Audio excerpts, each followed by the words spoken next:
What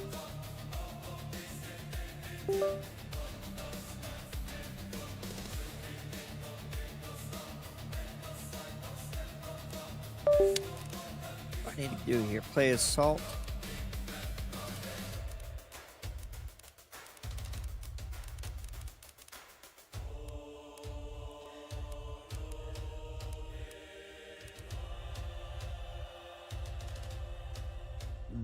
This bit right here feels like a Warhammer vibe.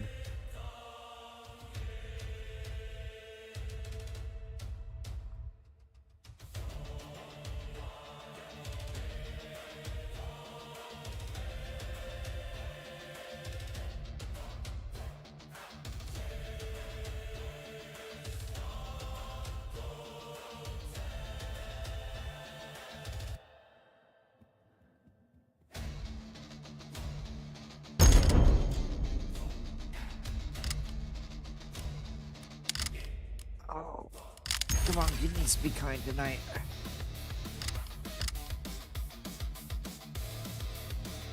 Fuck off, Abigail. I need space. Need space. I know you're worried about me. I know. I love you for it. But I need space. Ah.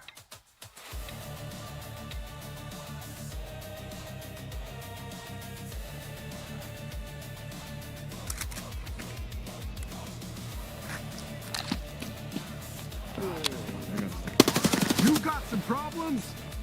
What the fuck is wrong with you? Man, you're fucked. Are you nuts?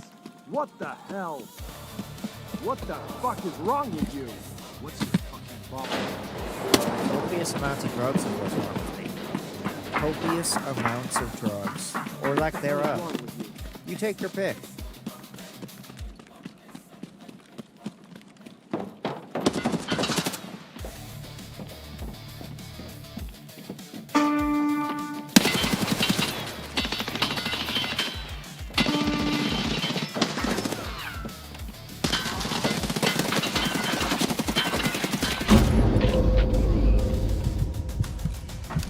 Sniper.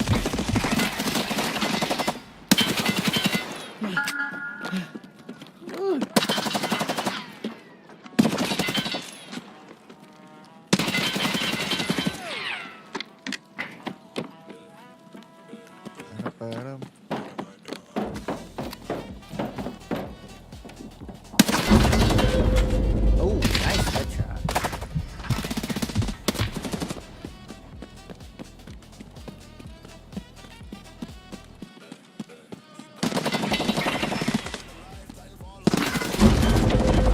Every bullet there wasn't even close.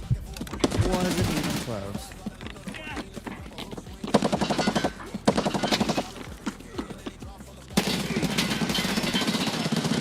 God fucking damn it, I'm empty!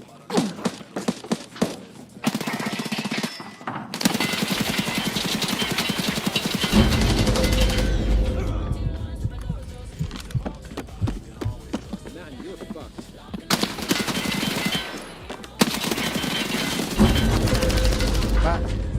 How do you kill me there, bro?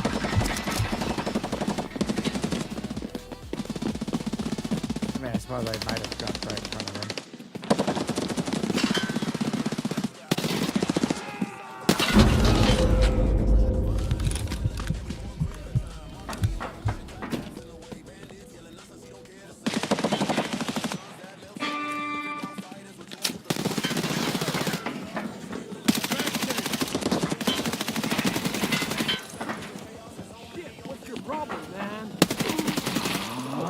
Well, that is my bad. Sorry. I totally assumed that was going to be an enemy.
not my match. What the hell is Or my night, probably. My kidneys, or whatever the pain is with a vengeance.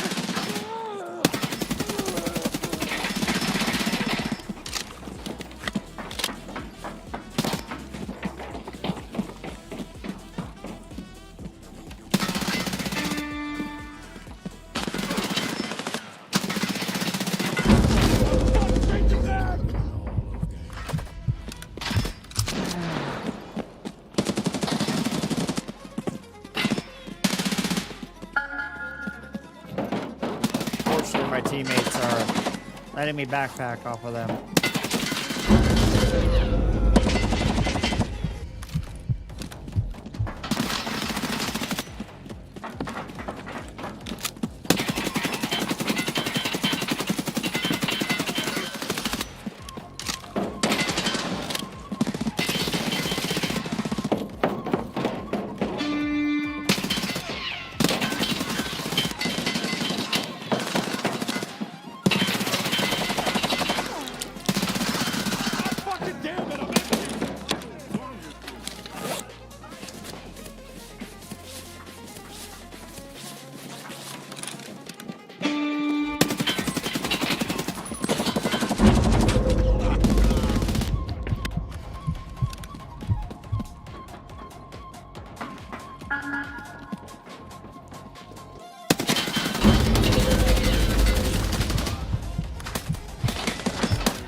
Why would they be coming out of there?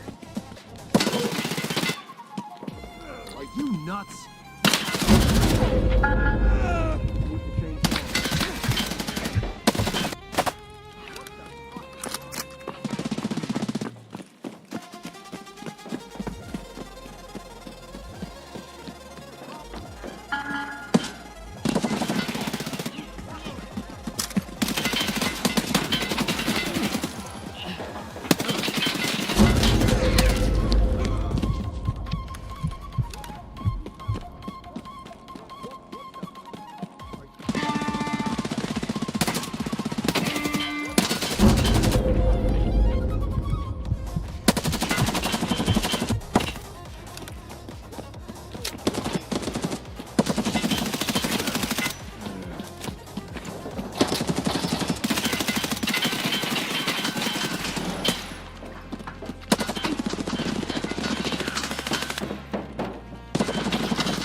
And then I let that dude walk up and just shoot me. What the hell is wrong? Are you... What the hell? Shit, what's your problem, man?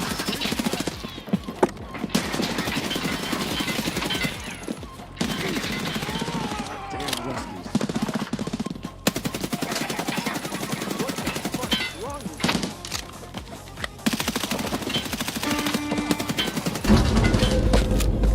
you? None of my bullets connect. I'm just the worst with aim. Man, you're fucked.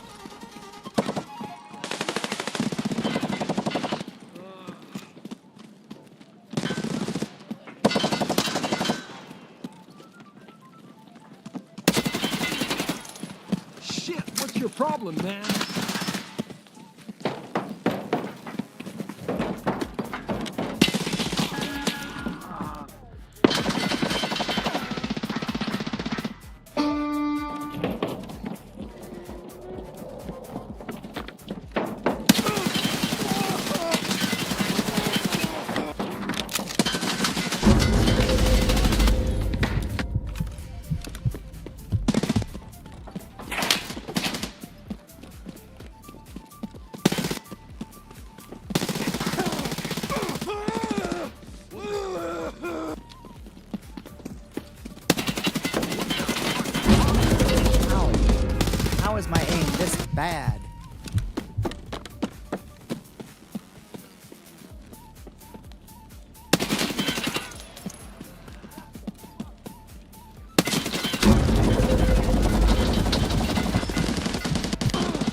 hit!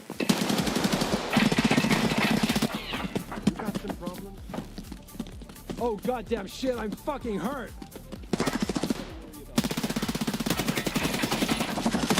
What's your fucking problem?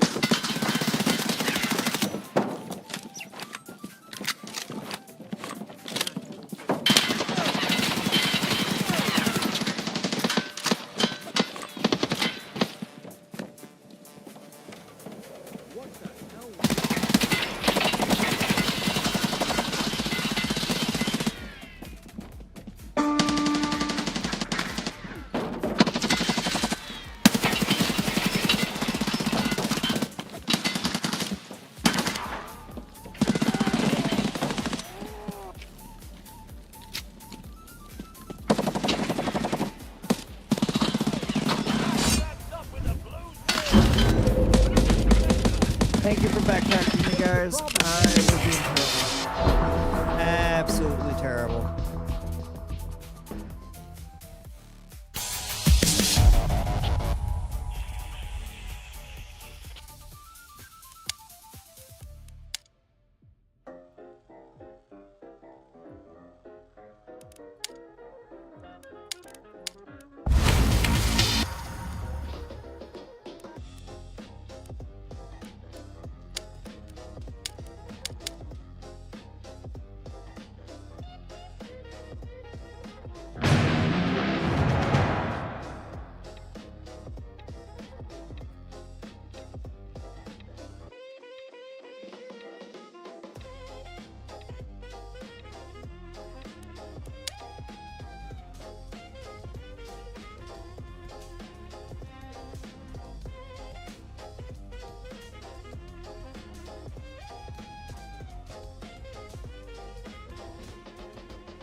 Shut up, goddammit!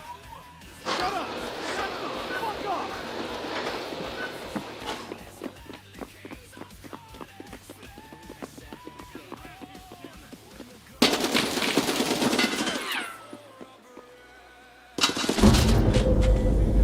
I heard absolutely no noise to my left. None.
actually saved him. Nicely done, sir. Nicely done.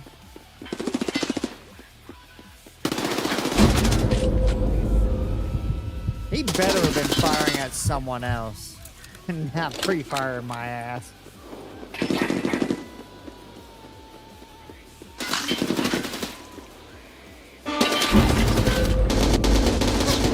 And so the spawn camping begins.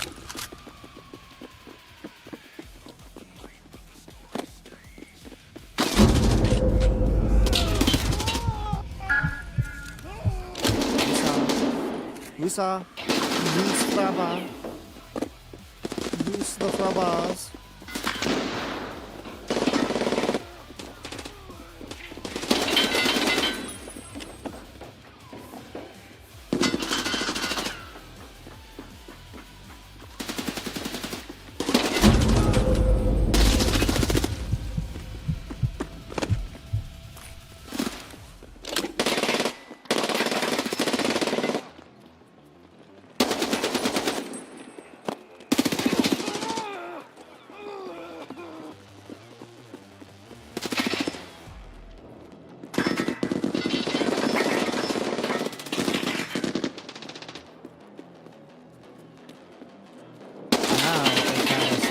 Getting slaughtered.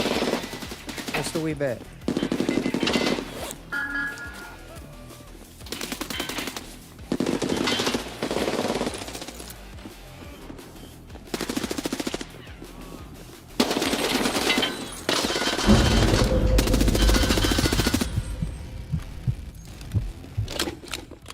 You got this, team. Get that team.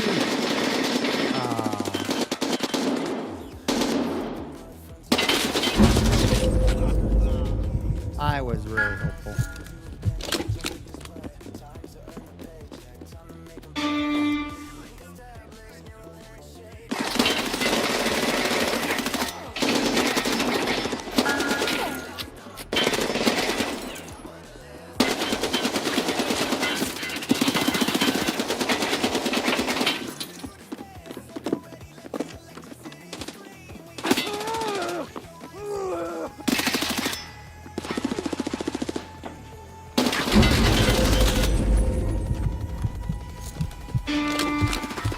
Yes, capture the bee. The bee is the one we really want. Good shit.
B. Yep. Tragic.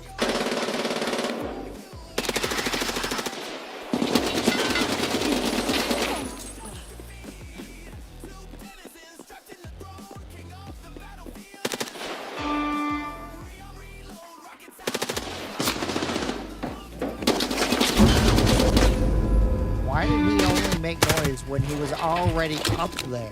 Why didn't he make noise the entire time he was in there? What's this audio?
have no legs. And every time I look away, I get shot in the ass. Fantastic. Like, where am I being shot from? Where?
Of course.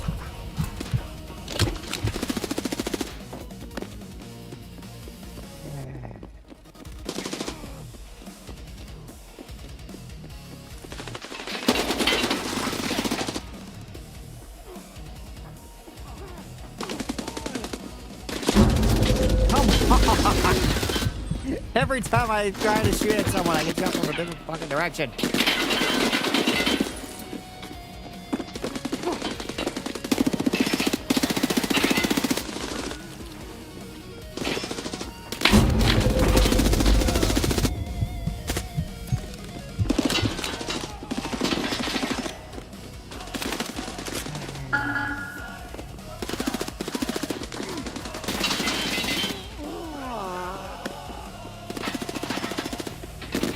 Feels like they kind of activated their hacks, don't it?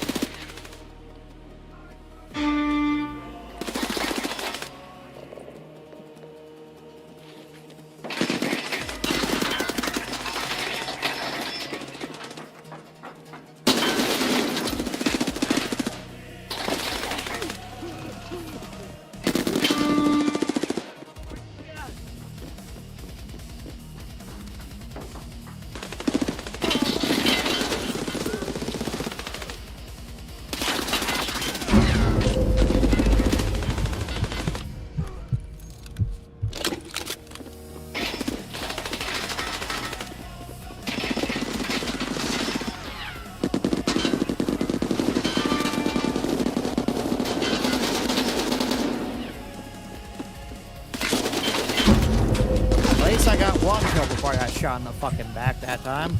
Shit.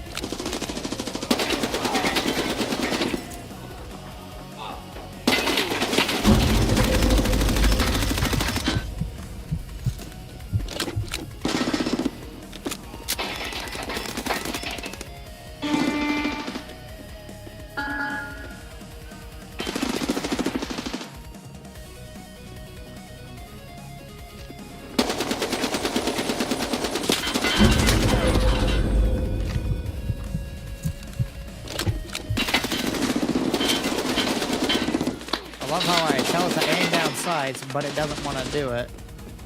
Because you're still doing the damn loading animation from when you spawn.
Be right back. I have to use the bathroom.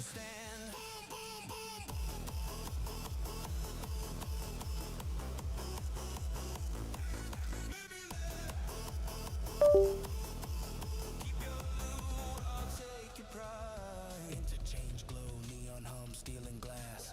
Escalator shadows where the cowards don't pass. Powers cut, now it's all silhouettes. I'm the last thing you see and the first you regret. Through the aisles like a ghost with a grin. You're hearing my steps, but you don't know where I've been. Food court echoes, then you come disappear. I'm the reason your whole team suddenly fears.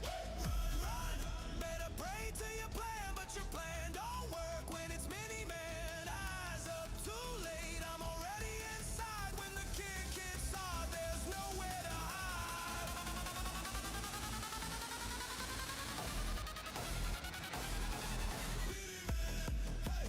Terror in the raid, yeah, I'm back again. Interchange chaos when the bass descends. Custom nightmares, I don't make amends. I take the extract, do it all again. Say my name.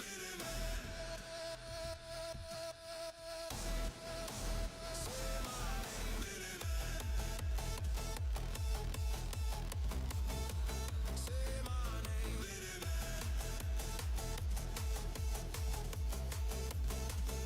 Now listen, boss music heavy in the air.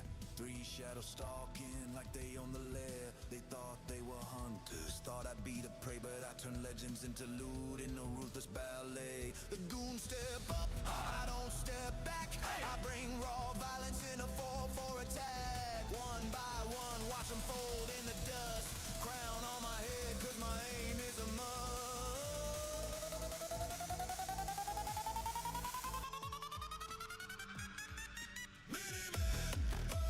Goons defeated and feel the floorboards bend. From the dark to the light, I ascend again. Customs to interchange, same bitter end. When the kick drum hits, you don't defend.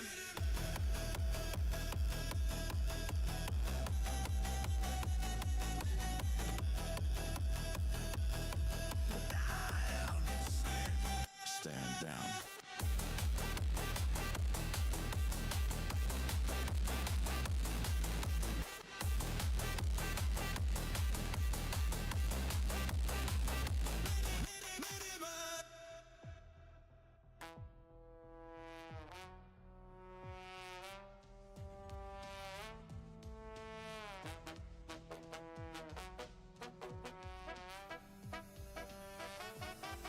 In a war-scarred arena where hundreds once fought, now only 2 souls remain, each daring a final shot. Twilight drapes the ruins, ash and smoke in the air. I'm crouched behind rubble with heart pounding despair. Hands slick on my rifle, one mag left to burn. Breath ragged in silence as the battlefield turns. My mind runs through tactics I've used to survive. Every step, every heartbeat, keeping hope alive.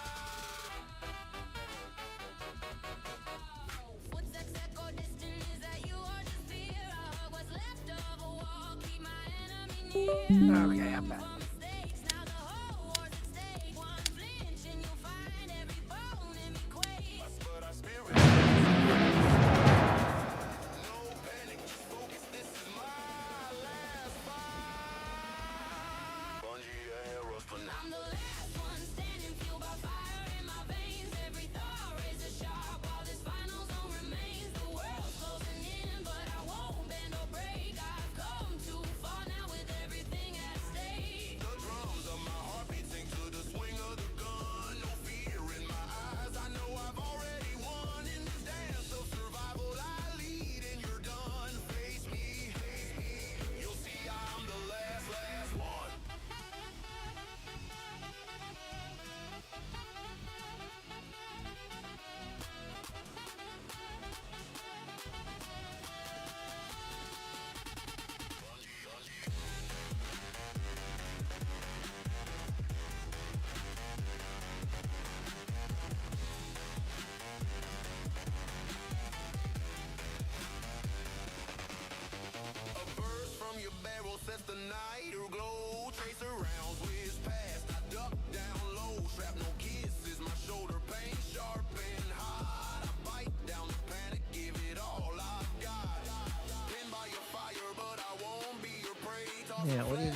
girl? Huh?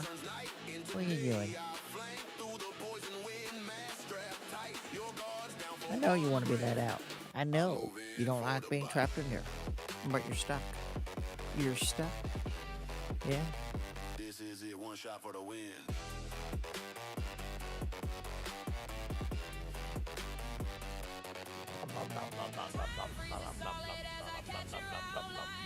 Hands on the trigger, crosshairs align. My enemy crumbles, destiny sealed by design. I'm the last one standing, feel the triumph in my pulse. Over battles scored, ruins I've taken control. The sky rips open with a victory sun, revealing the champion that I have become. No more limits or fear, I've broken every chain. From the chaos and fire, I rise again. Won't forget this moment, how the battle was won. Glory at my fingertips. I'm the last one, the only one.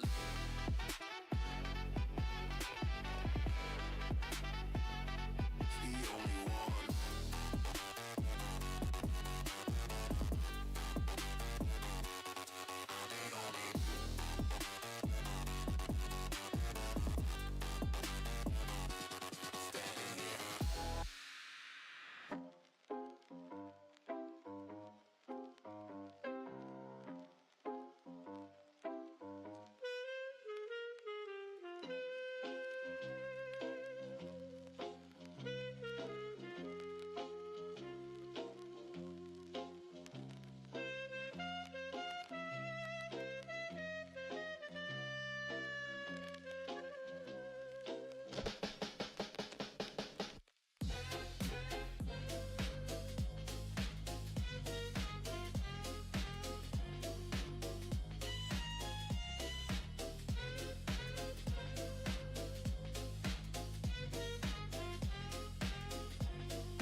Alright.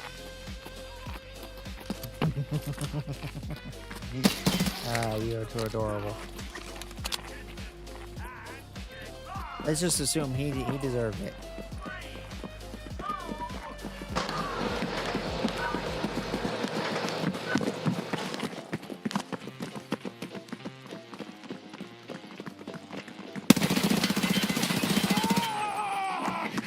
Oh yeah, baby. Get on me.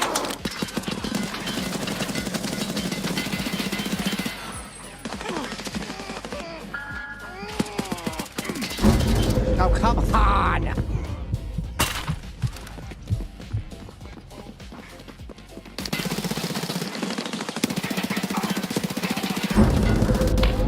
And they still capture it.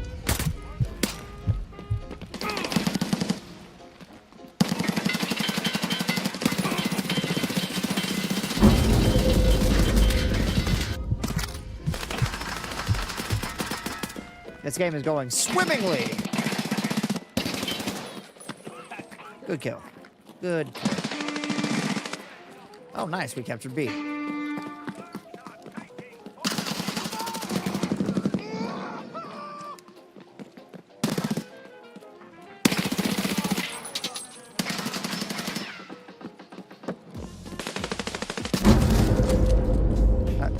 But who? But what? Where?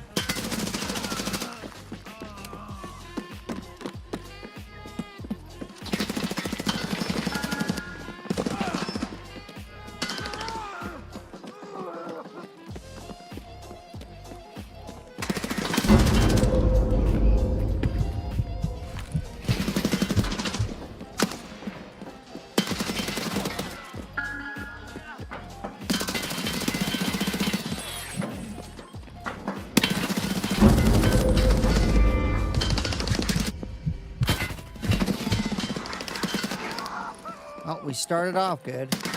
Oh wait, no, we started off terrible.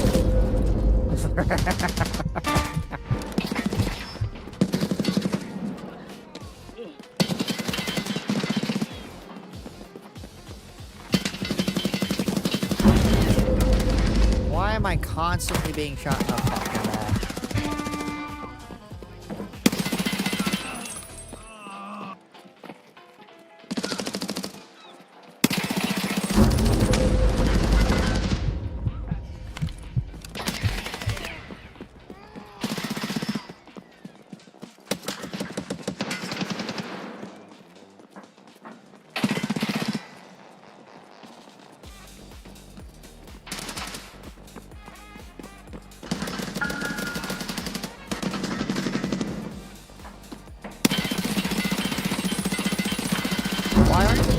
Why? 10 hits.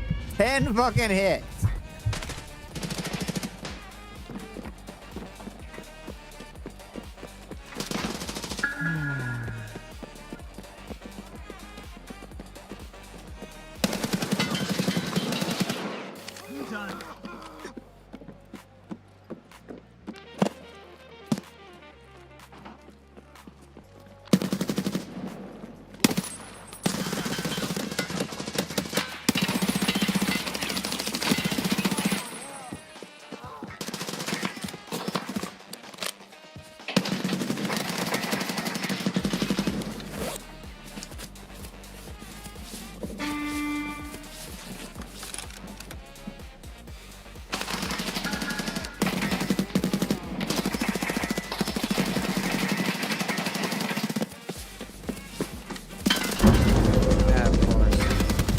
And that's exactly why healing is fucking stupid.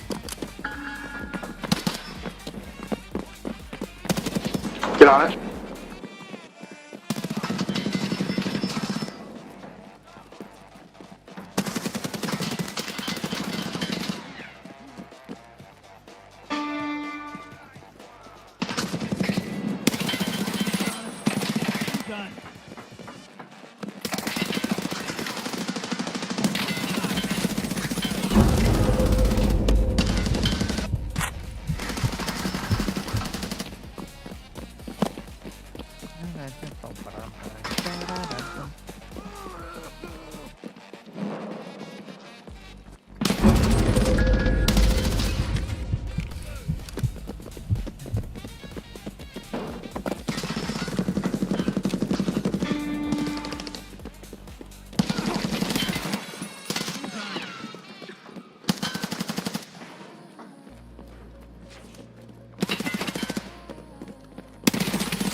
Are we going for the points, guys? What's going on?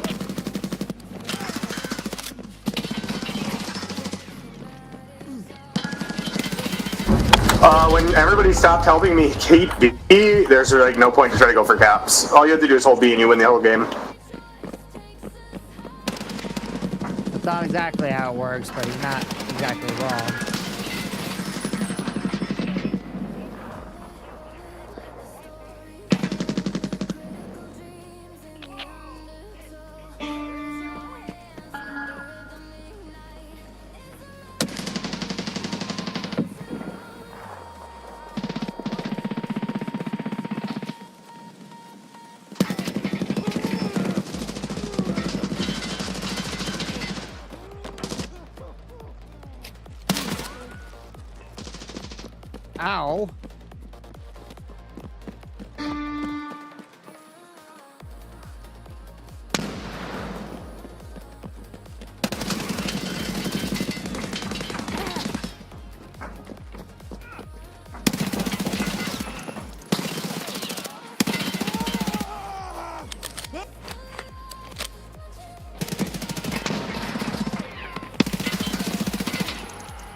Oh, we are capturing C.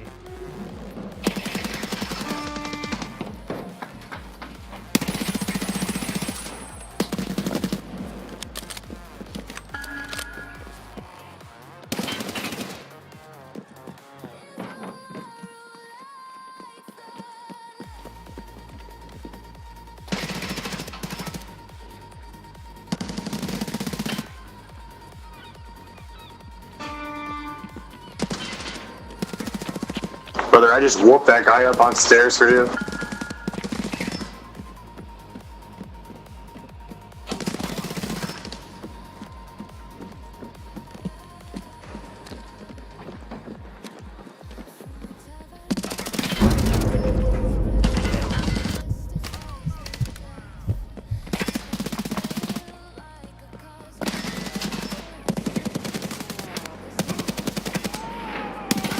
Oh, that's my bad. I totally assumed that was the LMG guy.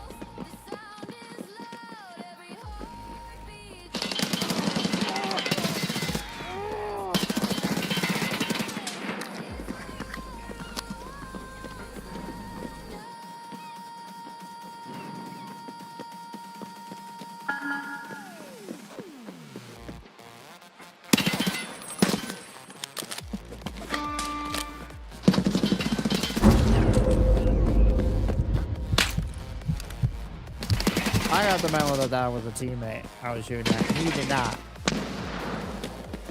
He did not.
You suck.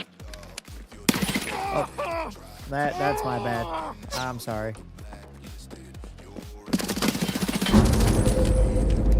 Was my bad. Good shit, team.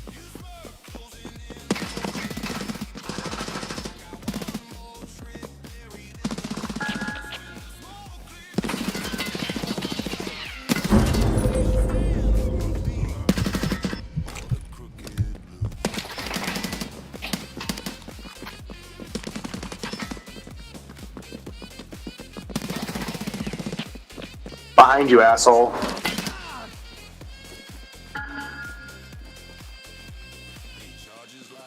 Are you so mad? Nah, you, brother.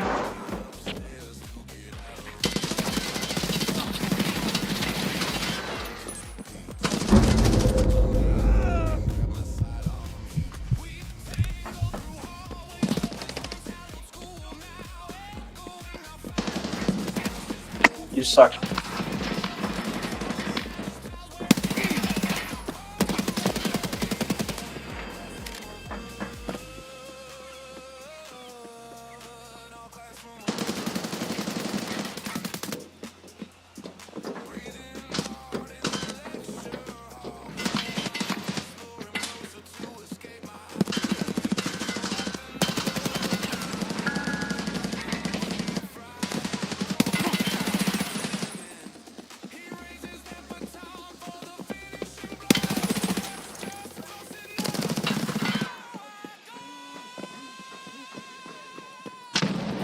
Oh,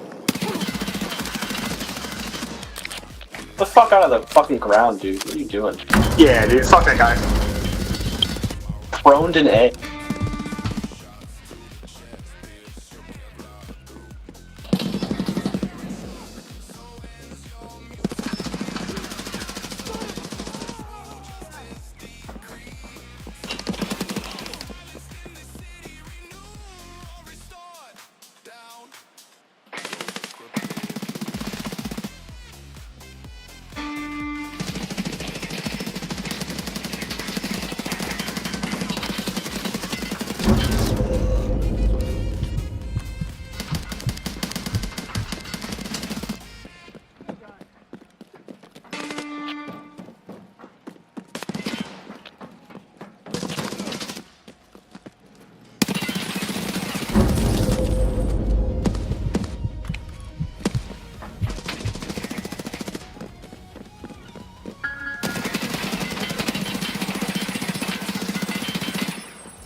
GG's.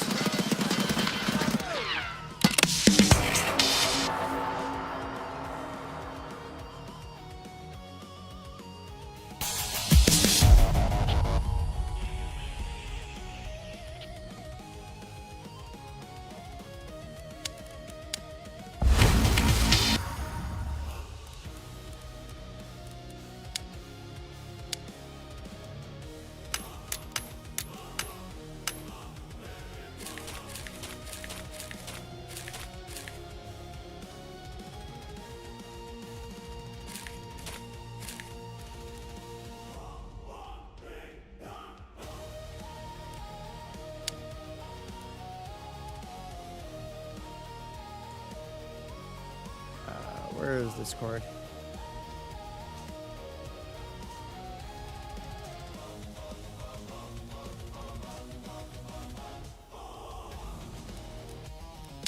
Alright. We're gonna switch games.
That's like 200 songs a day.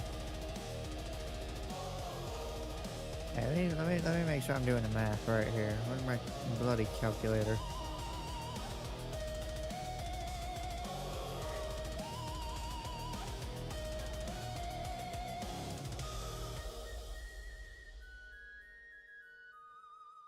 Well, according to this, it's only 66.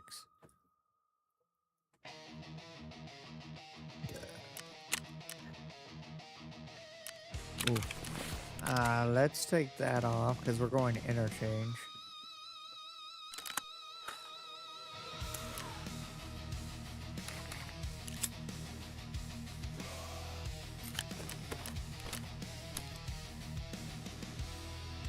Drop into the war zone. The lobby hobby is my cage. A pilot born of smoke and fire, fueled by pixelated rage. I call the giant down, hear the thunder from the sky. Protocol 3 protects the weak, but everyone else must die. While running through the wreckage, the battery is drained. A message for a coffin where the metal gods are chained. Sever the connection, yeah, sever the soul. I'm taking full control.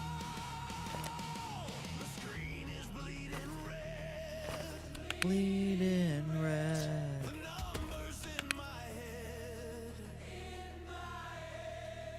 Mason, can you hear them screaming? Or is this just a lucid dream we're dreaming?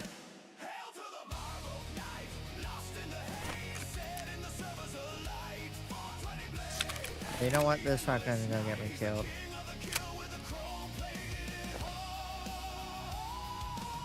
Tearing your digital world apart. You.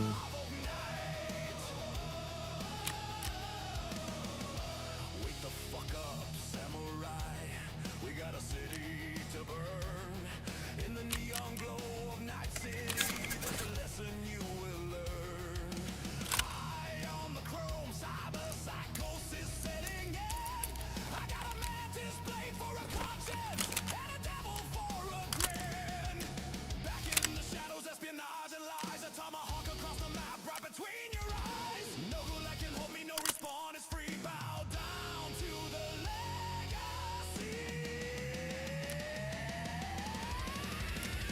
Hail to the Marble Knight, lost in the haze, setting the servers alight. 420 blade, through the endless night. He's the king of the kill with a chrome-plated heart.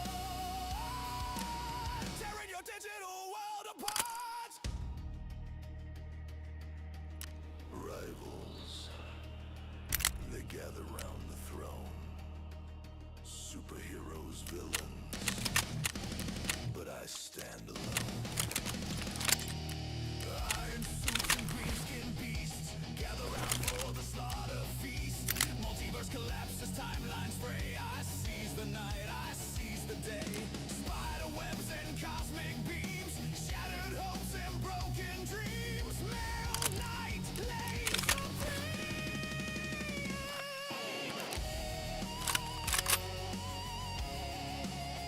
Oh, I need something that has.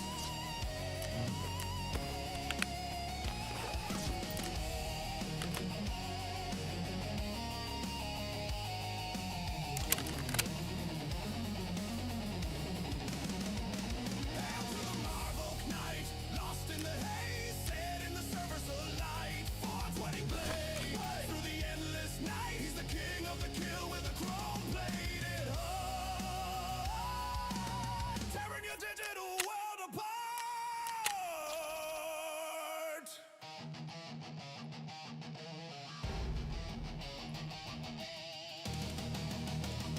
Game over, man. Oh, I'm not looking for ammo now.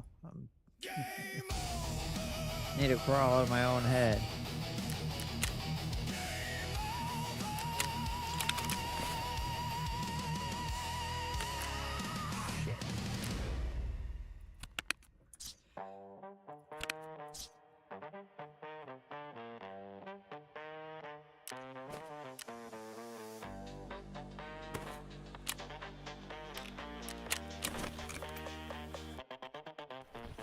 Silent on the shoreline, boots in the mud. A whisper through the trees, a tracer and a thud. He moves like a rumor, cold and surgical. Name on every bounty, danger, snail. Merciless, lyrical. He mirrors hell in the courtyard, smoking broken glass. Took the crown from his head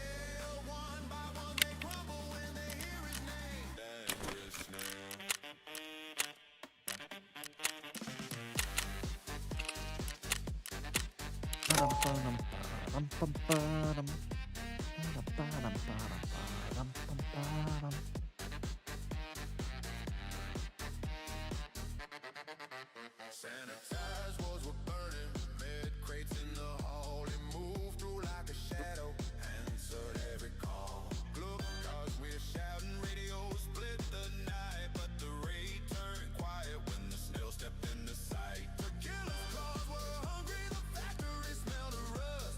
Bullets wrote the story, and the story turned to dust. Every man in Quest bars learned the price of the trail, stamped and sealed forever by angry snail. No glory-seeking banners, no trophies on the wall, just a pack of empty shells and the echo of the fall. The goons gather whispers, they trade the tales in jail. How do you stop a ghost? They ask you, can't they wail? Raise a glass for the hunter, the breaker of the veil. Clear the map, beat the odds. Dangerous snail. From shoreline to reserve, the goons' plans derail. Every boss that stood in line now knows the name. Dangerous snail.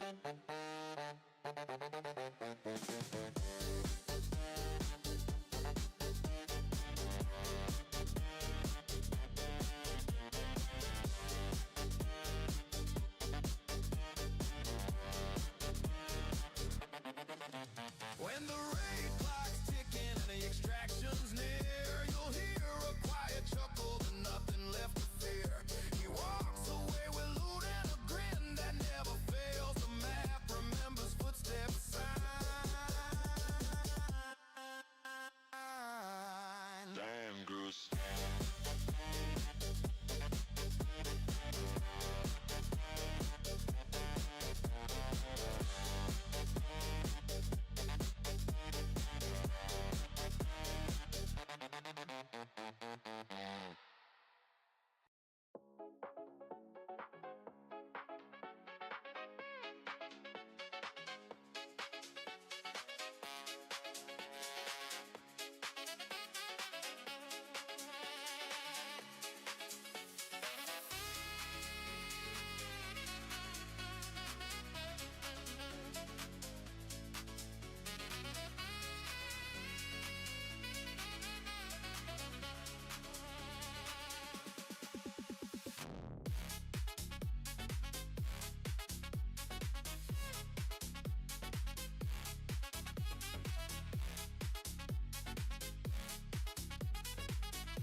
Let pause.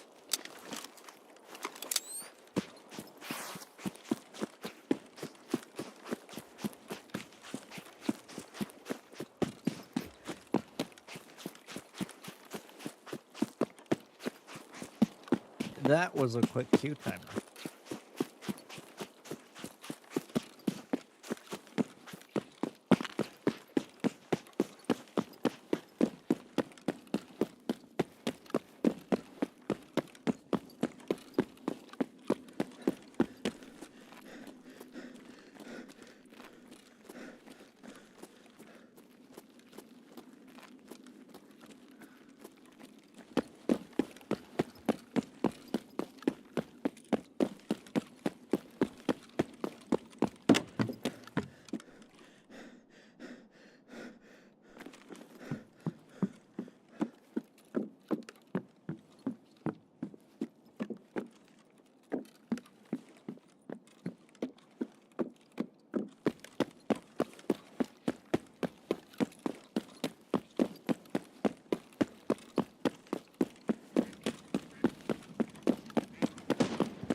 Let's see if we can find anyone.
Okay, they are over there.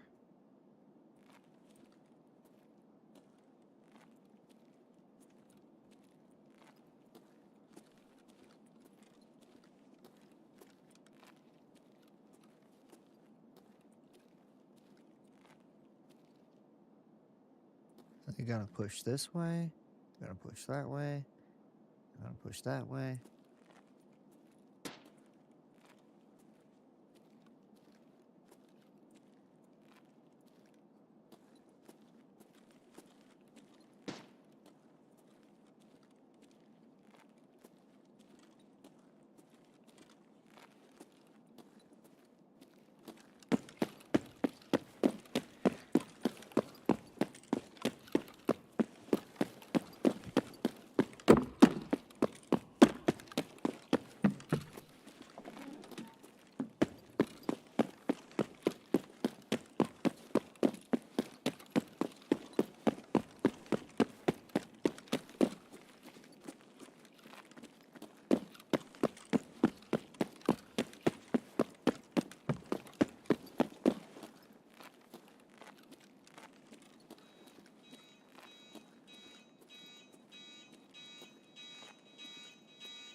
Really wish I had taken a moment to hit the button while I was over there.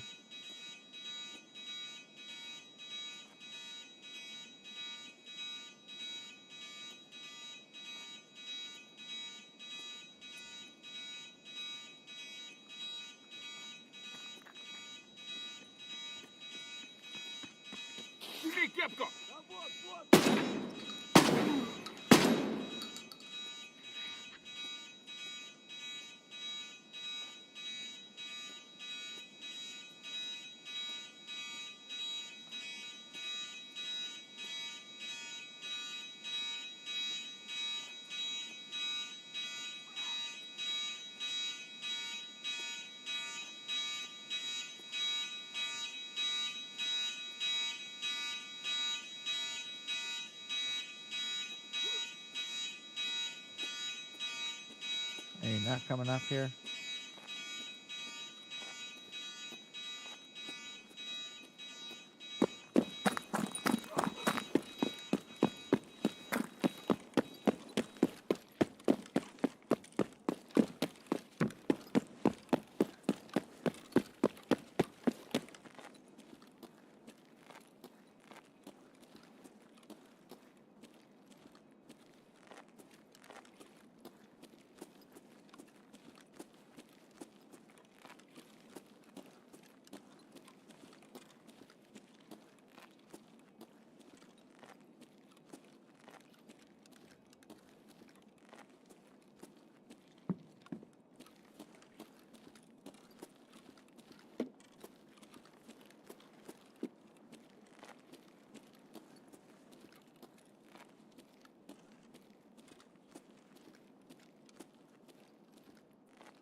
Shut up.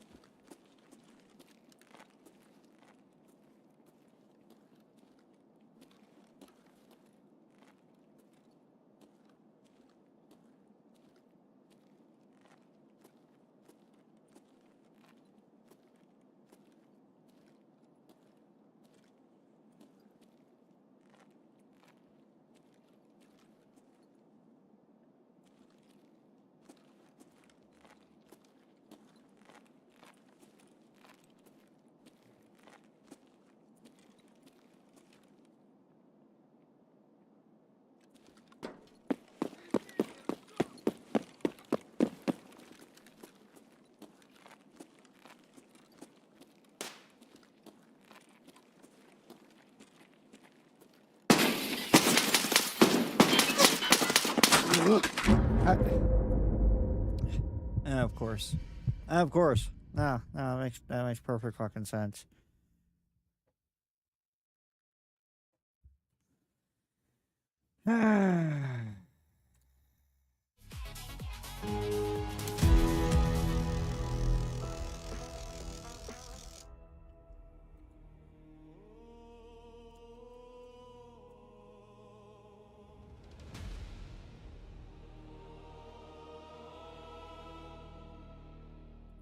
The horizon trembles, the earth is torn.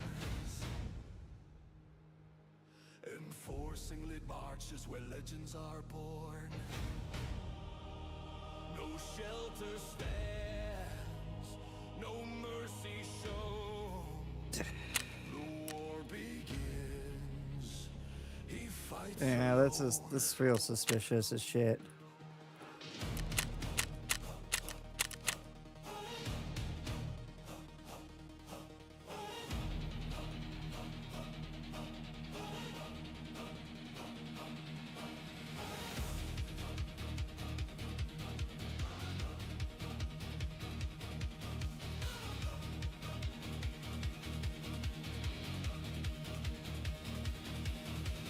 Scavenger drones sweep the broken ground.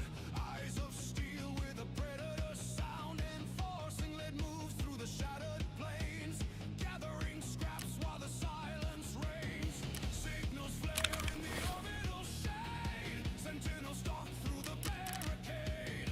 Circuits hum with a hunter's song. Every step where the brave belong. Stand and fight as the shadows rain. Enforcing lead holds the last domain. From burning fields to the fractured sky. Every strike is a battle cry.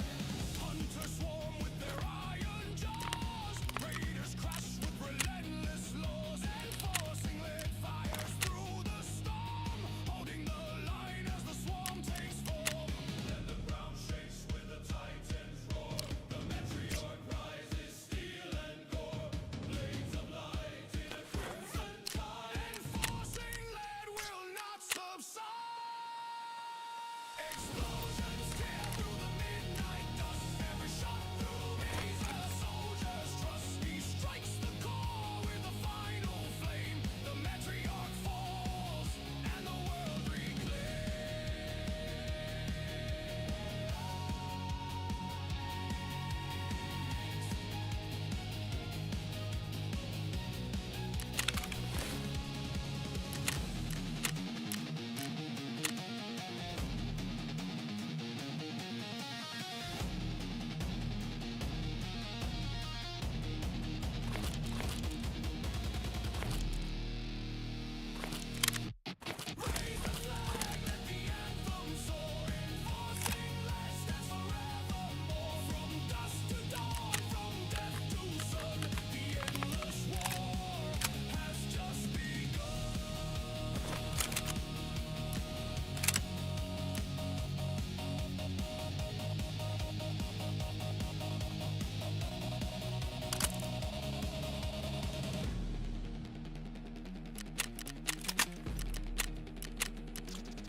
He gathers relics from the fallen queen. Red shards gleam where the wreckage leans. Through fire and ash he makes his way.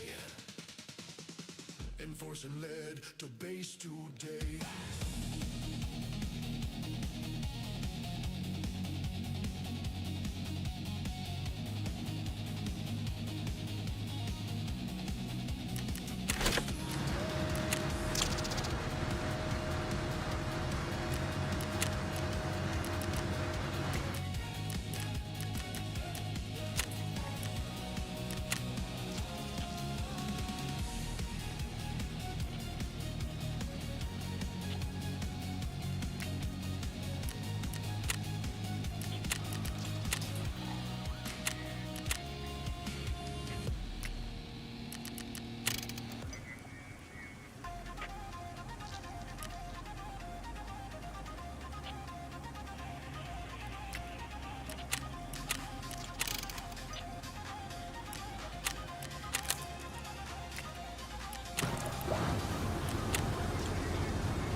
realistically, there is very little chance I make it in there without a fight. Which is unfortunate. Because I am not built for a fight in the open. Or up close. Or at all, really. But we try anyways.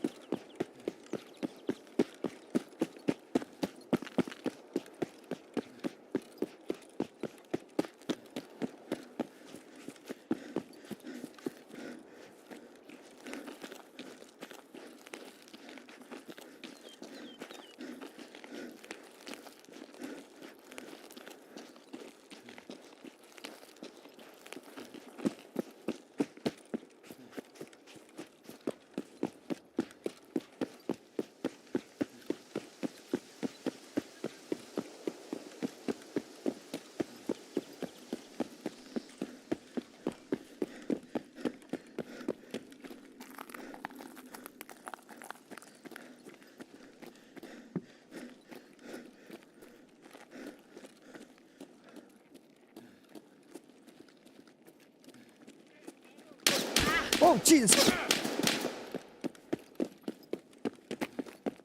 Nope. Nope.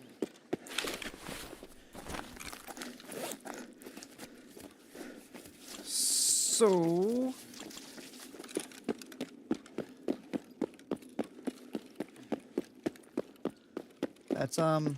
That's not good. That's not good at all.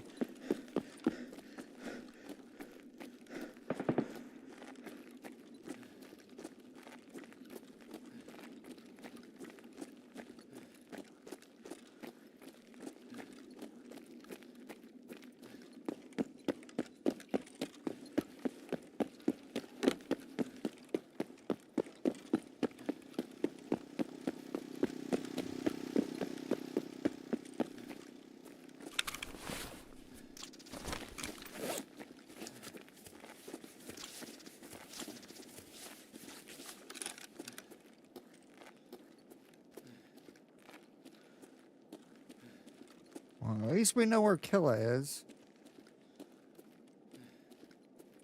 I think that was Killa.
It was definitely a scav pivot.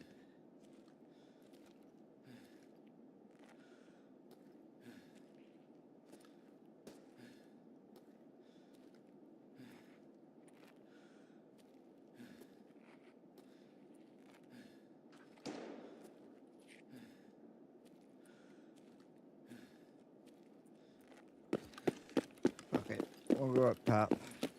Head towards the food court area.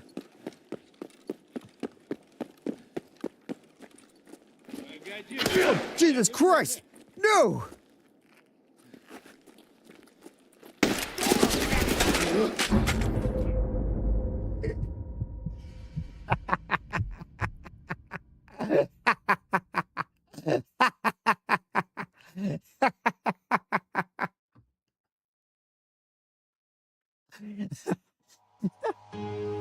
Having that dude be around the damn corner from you is like the equivalent of having like some horror movie monster or like from Jurassic Park, like having the T-Rex just sitting there chilling with its jaws.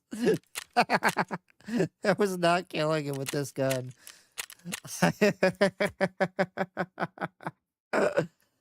Oh man. Oh shit.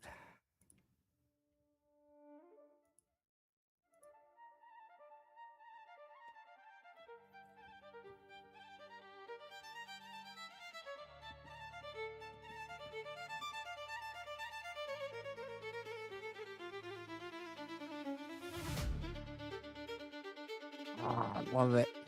Love it.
How far did I get into production 2D?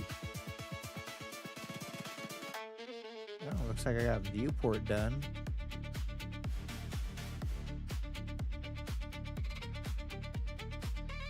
So I'm on node 2D and control node A. Huh. What gun are we going with? No, I already know that. We're going back in with the stupid.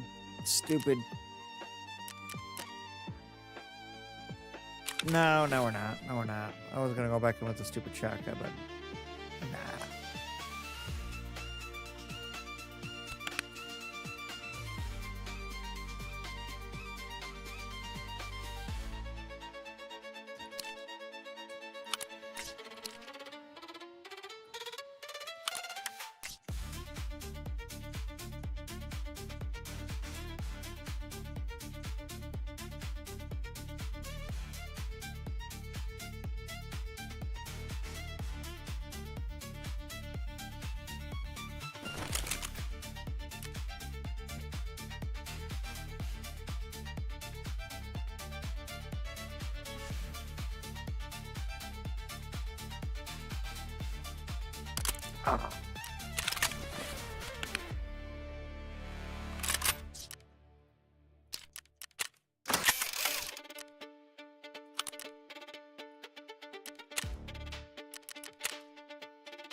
Holy shit, that's an 8-minute song. I had no idea. Well, I did at the time, I just forgot.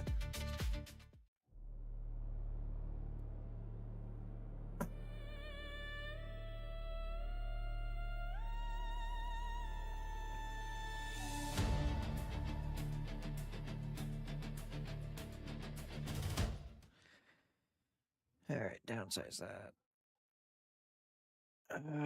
Switch over to that one. Yeah. Sure. I am. I am. Thanks for meeting me here. Usually not an interweb dating guy. Barely ever use this phone computer. Unless it's to bundle my insurance with Liberty Bibbity. Oh, same. I hate this thing, but it's true. You can save hundreds bundling with Bibberty. Bibbity? Bibberty? Bibbity. Bibberty. Their roots of a disorganized ad hoc cavalry force.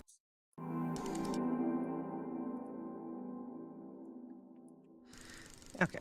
The Parthian Empire made its mark in the history of Eurasia as the most formidable enemy of the Roman Empire. And yet, while historians possess a treasure trove of information about the Roman legions, we know precious little about the structure of the Parthian armies which routinely defeated them. For decades, many assumptions have been made about the Parthians and their military. As the Parthians themselves were of nomadic origins, many scholars once believed that their army must have resembled their roots, consisting of a disorganized ad hoc cavalry force that was drawn up at the Shahanshah's whim. Yet more recently, archaeological discoveries and modern readings of texts have yielded evidence that the Parthian military was a far more sophisticated force than previously assumed. Welcome to our video on the army of the Parthian Empire, one of the most powerful military forces in the ancient world. The Parthians took their enemies by surprise and by storm, and while we can armchair solutions to that all day, we should be watching the ones actually trying to raid our computers. You guessed it, we need to use NordVPN, our sponsor today, with an offer at nordvpn.com/kingsandgenerals. Add NordVPN Okay, to all your digital so- devices and you'll be protected online. That's all you need to know. Protected from what? Number Well, 2. all that data going back and forth between you and 1,000 companies and individuals passes through plenty of unknown hands, and that's extra true on a public network. To be able to know it wasn't accessed, you need to encrypt it into oblivion. NordVPN does just that with a single click and instant speed, meaning you can't be robbed, your ISP can't that's the monitor you, previous batch and of questions, I advertisers see. and data brokers won't be able Oops. to pin you down.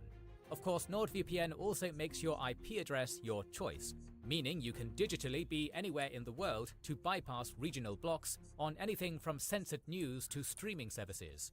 And Nord Threat Protection also watches your devices for malware, viruses, or incoming scams, and keeps you safe all on a single subscription. Let's make it even better. Claim 4 months of extra coverage for free on your 2-year plan when you sign up at nordvpn.com/kingsandgenerals. They offer a 30-day money-back guarantee, so there's no risk in giving it a go. That's NordVPN. Oop.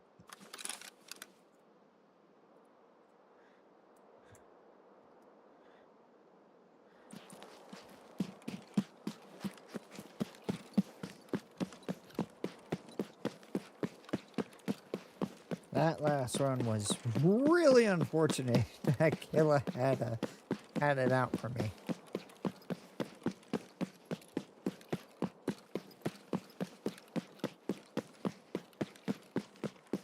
Bungoed has to be in the mall, doesn't it? I'm 90% sure it does.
Man.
I'm getting cheater vibes.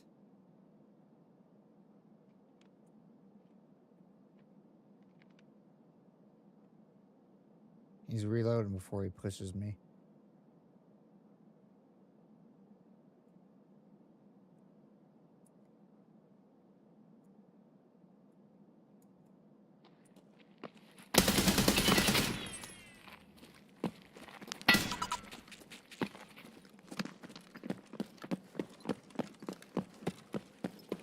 Yeah, I don't trust your bullshit at all.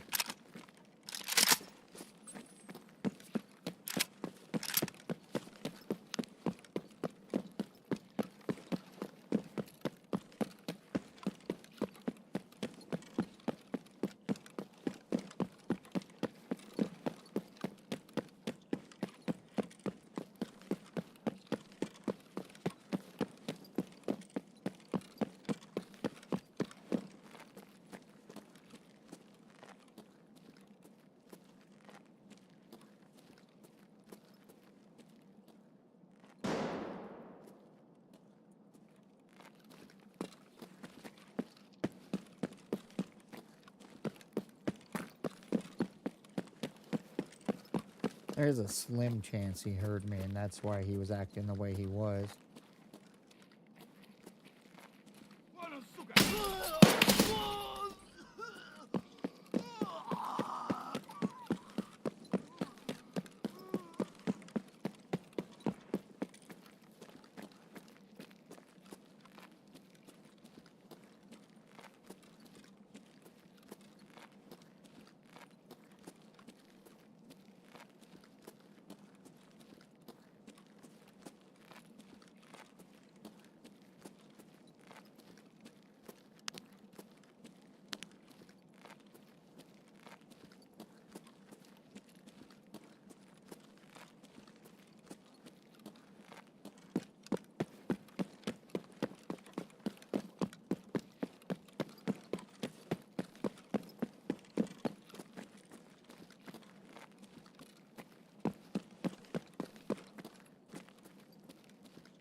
Yep, that's what I thought. Best viewers. Cool, bro. Ooh, there's a whole party of them over there.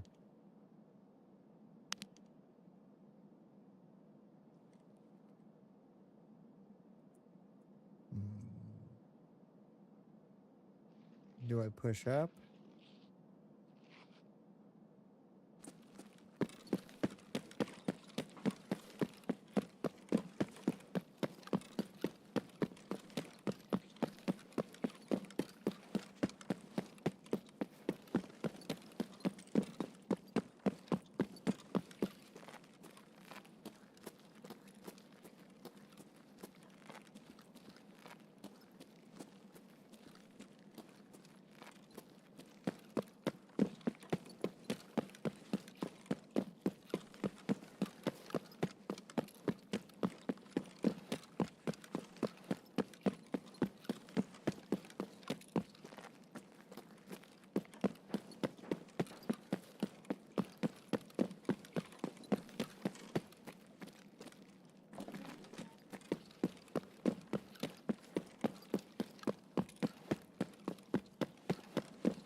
Why do I feel like I'm being stalked by a bunch of fucking cheaters? Yep, and now they're rushing me. From both angles. They fucking flank from both angles, dude. Wow. Wow. He was chasing me the entire time, and their teammate was going up the other way.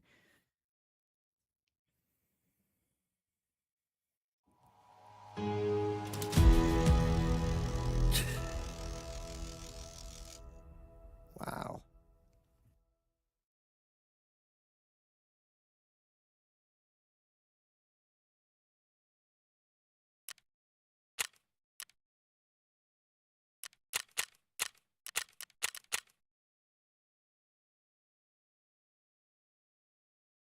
Absolutely no way they're legit. You're gonna tell me he successfully stalked me through the entire damn mall like that? I call bullshit.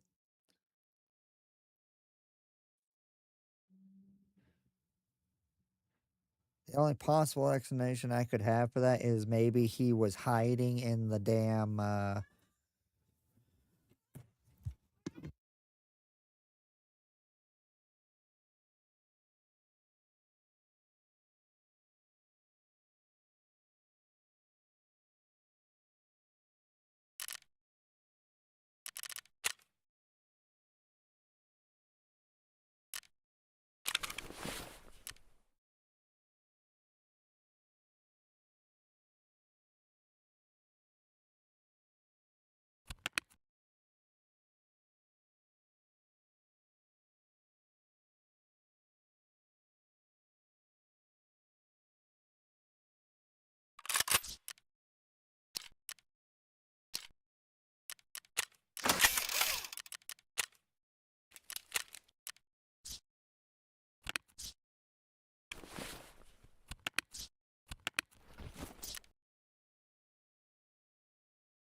pn.com/kings and.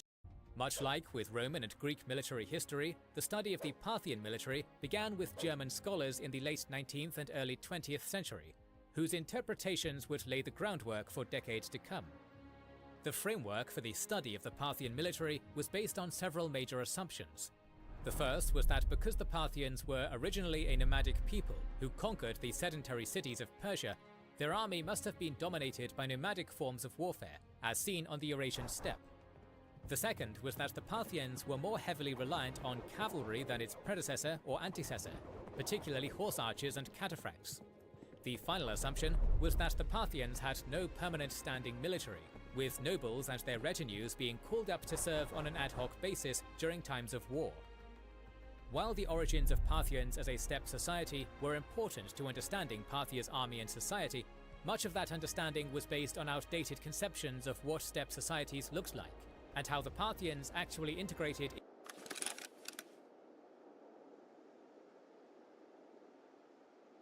I feel like I need to switch bloody servers in order to actually get some work done.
I was so confused.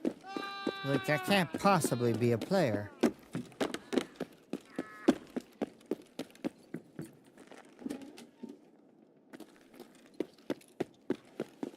Sounds like they're all out at the damn camp.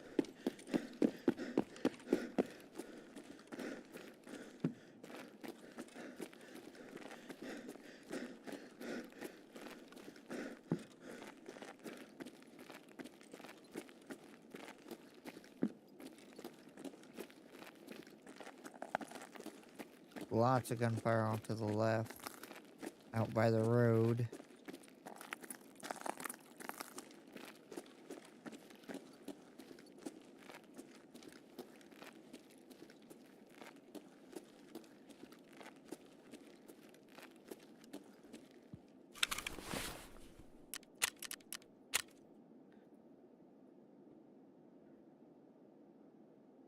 Inside the auto. Inside the mall.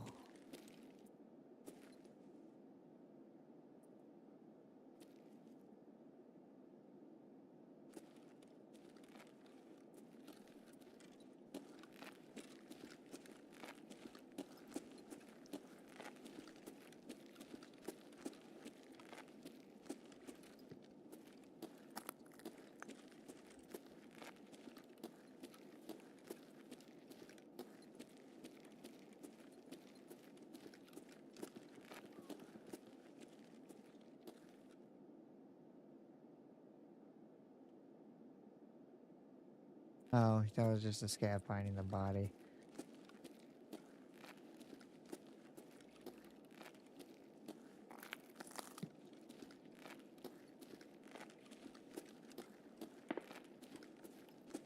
Did anybody come in the mall?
Служивый!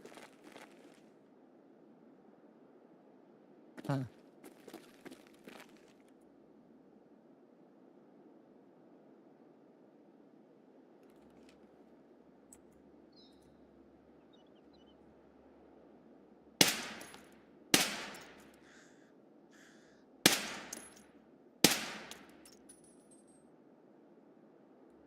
Oh, those gotta be scavs. Yeah.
Прямо берцы!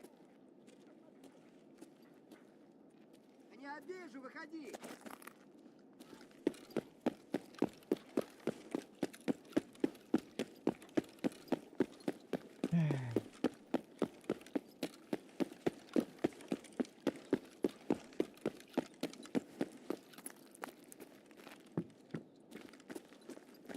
This is gonna take a long time to do.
I feel like I'm playing a small security guard or security simulator.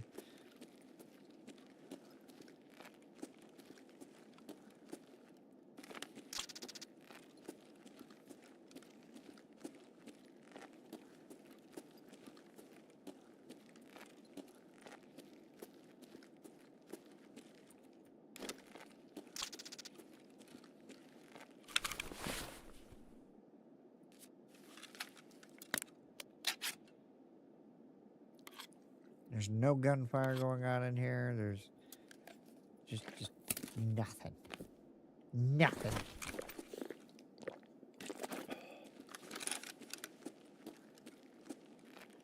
At this point, I'm pretty sure I'm just gonna step on another player.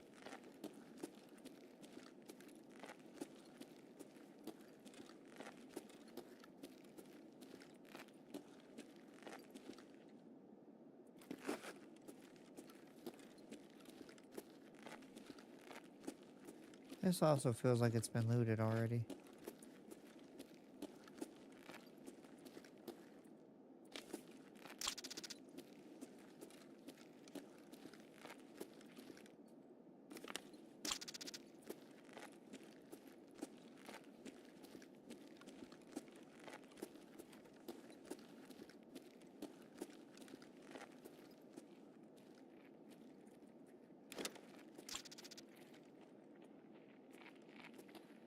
Земляк, мы стрелять не хотим!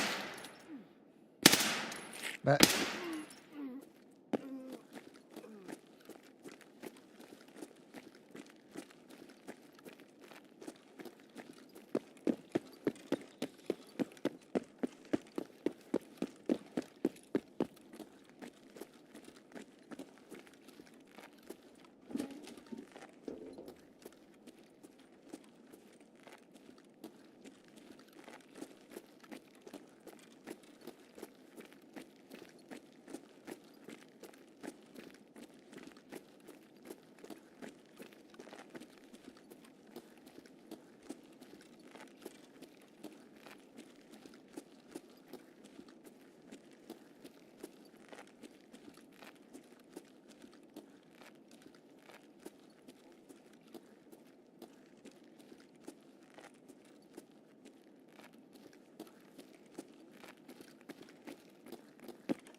I mean, I guess. Might as well touch all the dang PC blocks while I'm here. And this place is completely devoid of life.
I don't know where the hell that was.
now for the question, was that a scab or was that a player? I don't know, they're already gone.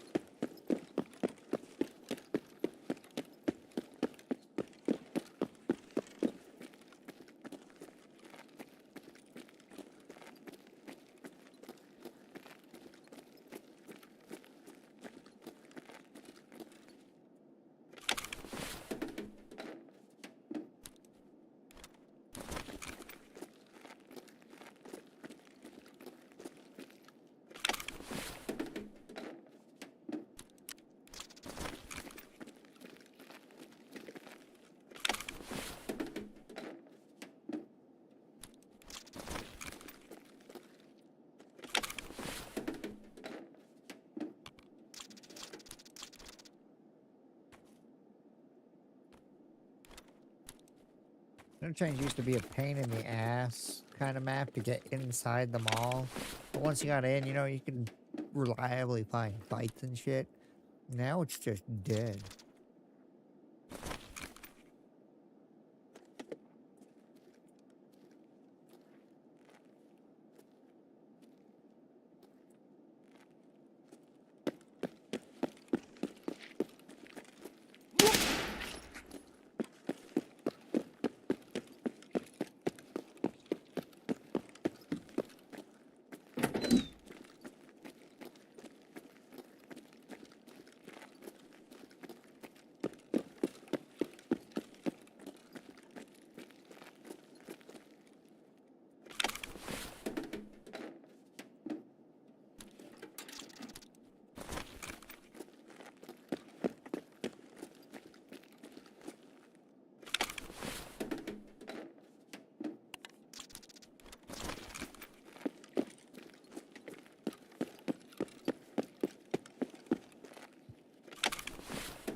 I have railway, don't I?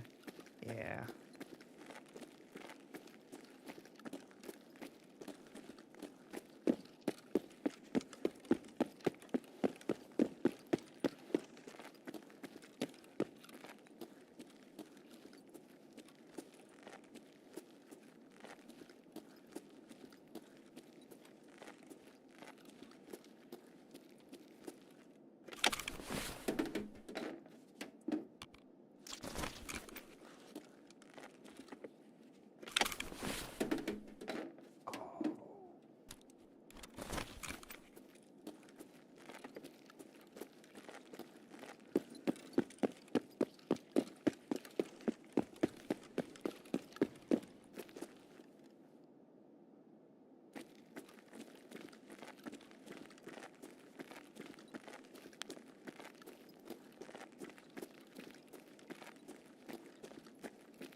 me guess. Empty.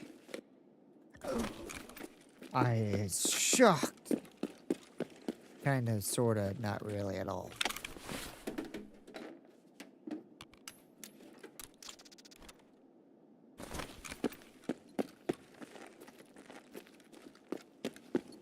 Holy ramp, Batman.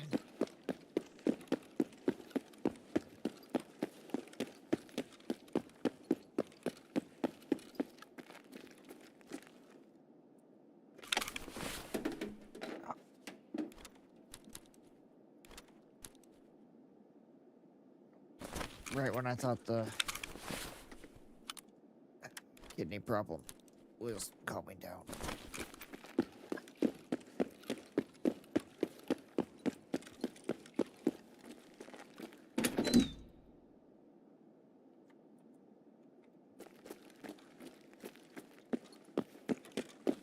Вот он, блядь, понял, ебашь его!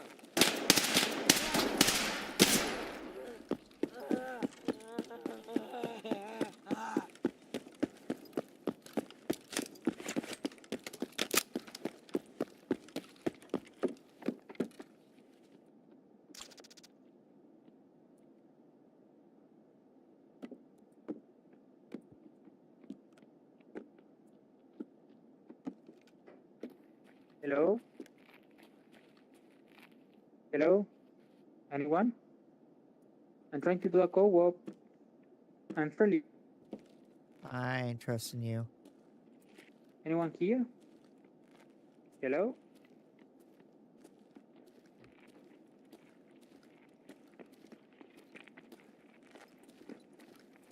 Hello, I'm trying to do a co-op. Please don't shoot.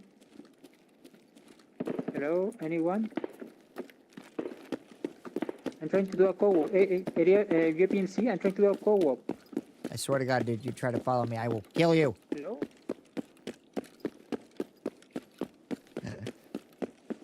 I don't trust any of you guys. Alright, you know what? I'll try.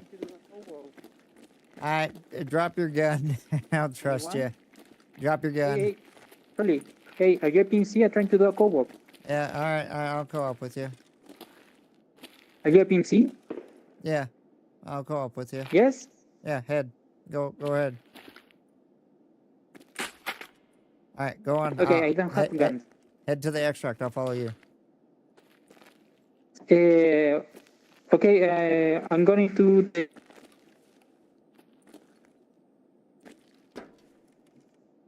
Do you have the co-op in...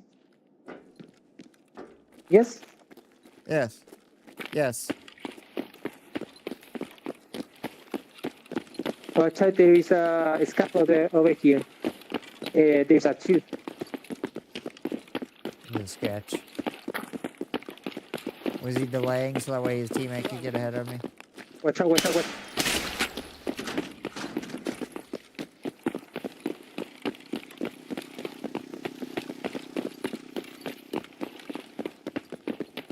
Normally I would just shoot him.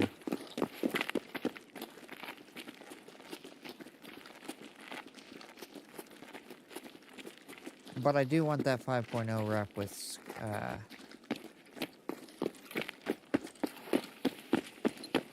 the guy.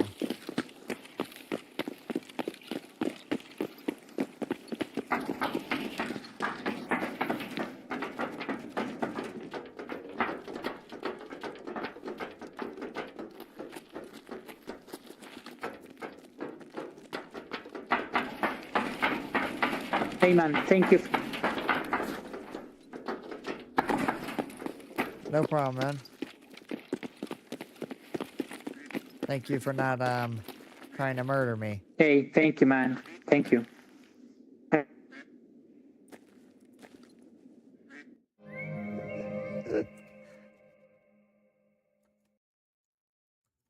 GG, sir. I was gonna just avoid him because it sounded like he had a whole host of scavs with him. So I assumed it was like a team and he was just faking.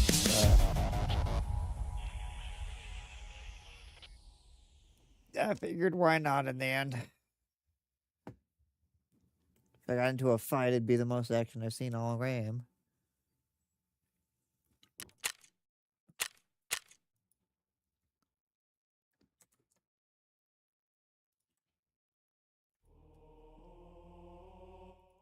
Actually, let's just switch over to that immediately. Into the settled and urban heartland of Persia after Actually, I know why. Because that's on full screen, and the moment I do that, it's going to take it away. migrating there in the 3rd to 2nd centuries BCE. Steppe societies were not wanderers roaming across the plains, constantly moving from place to place. Instead, their nomadic habits were regulated on seasonal patterns, which saw them alternate between seasonal pastures, usually a summer and winter pasture, living in each place for about half of the year. Steppe peoples were familiar with many technologies beyond animal husbandry and archery, including ironworking, limited agriculture, and various other crafts and disciplines. Consequently, the nomadic Parthians and their settled cousins in the cities of Persia were not a world apart, but in fact shared many cultural practices. This made it easier for the royal Arsacid dynasty of Parthia to adopt local administrative and cultural practices upon conquering the Iranian plateau, utilizing the same systems of military recruitment and supply that had been used by previous Persia-based empires such as the Achaemenids and the Seleucids. The Parthian military structure was divided into multiple groups of military authorities, all of which were subservient to the Shahanshah, but each with some degree of independence in military matters. While it was long believed that the Parthians did not possess a permanent standing army, this is now known to be incorrect. Grumpies. This misconception traces its roots to the 3rd century historian Herodianos, who made this inference because the Parthian army did not operate like the professional Roman army, leading him to consider them different, which in turn biased modern scholarship. It is now known that the Parthian Shahanshah had a royal bodyguard known in Greek sources as Dorophori, many of whom bore the title of Sematophylax, an honorific similar to the Spatharios, a class of elite bodyguards who served the Roman emperor in later centuries. Many of these men were part of an administrative body composed of Phili and Syngenes, meaning friends and relatives, which was heavily based on the prior Seleucid administrative model. Like other steppe societies, the Royal Guard Corps, known as the Gundi Shahanshah, was decimally organized. Let's see here, we're on number Officially, 5. it numbered 10,000, but in practice, it appears to have usually operated at a strength closer to 4,000 to 6,000 men.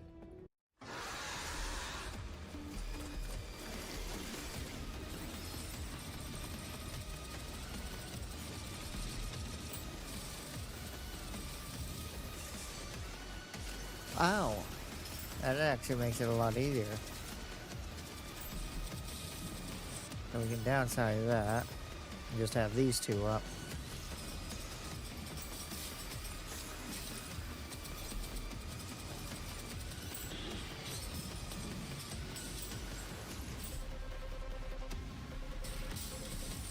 Okay.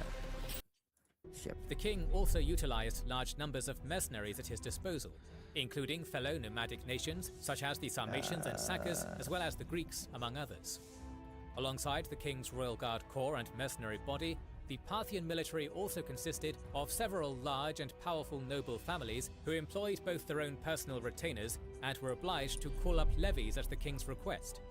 The members of these great landowning families, known as Eleutheri in Greek sources and Azadan in the Parthian language, typically comprised only a small part of the Parthian military, each having their own retainers of lesser Eleutheri and Syngenes.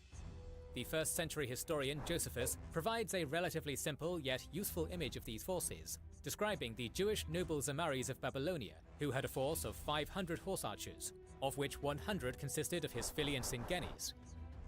Likewise, of the 50,000 men who faced down the Roman legions of Mark Antony in 36 BCE, only 400 belonged to this group of noblemen and their immediate family members, suggesting they supplied a small portion of the total force, at most a few thousand men.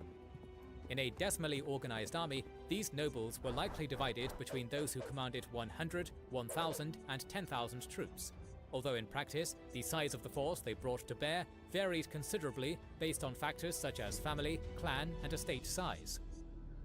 On their own, these two groups would form a considerably sized force, in the range of 10 to 20,000 men, but could not field the majority of the soldiers in armies reported by historians. Large families, such as the Surin and Karin clan, were able to field armies of 10,000 or more on their own, with the Surin clan being chiefly responsible for the famous defeat of the Roman general Crassus at Carrhae in 53 BCE. Overall, classical authors claimed that Parthian armies could reach a size of up to 120,000 men. that number is dubious. However, claims of 50 to 60,000 are not out of the question. In addition to the primary royal Gund operated by the Shahanshah, state-funded garrisons were spread across the empire's borders, such as the lines of counter-fortifications attested in modern-day Syria and Iraq, similar to those of the Romans. Other fortresses were positioned throughout Parthia, primarily to protect trade routes and control and monitor the movement of tribal groups in the mountains, alongside significant fortification chains that controlled the steppe peoples to the north and monitored the Indo-Kushans to the east. These garrisons were under the control of local governors, referred to as strategy in the Greek sources, but properly titled Marsban in the Iranian languages. Oh, it's mostly just Parthia's typos client and states shit. also maintained significant Oh, that's armies for fine. their kings to draw on. The systems by which these forces were recruited, supplied and paid are not well attested. However, limited evidence suggests that previous Seleucid and Achaemenid institutions were still in place to supply these men, who could then be called up by the governors, noble families, or the Shahanshah himself. It is known that thousands of Greek soldiers were assimilated into the army of the Parthian king Phraates II after his defeat of the Hellenic Seleucid ruler Antiochos VII in what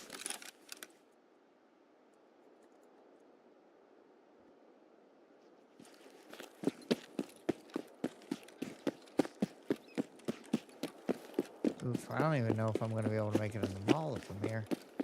And then again, given how everything's been going, is anybody even trying to get in the fucking mall? Besides me.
Oh, someone turn on power.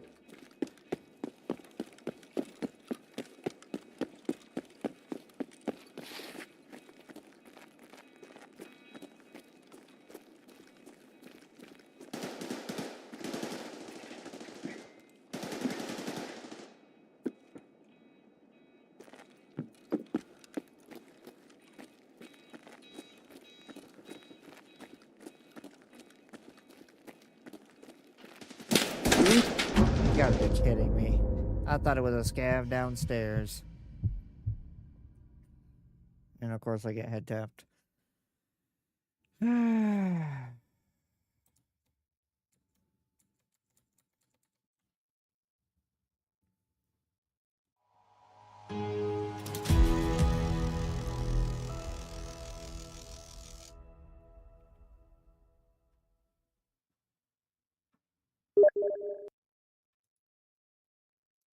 Yeah, piss off.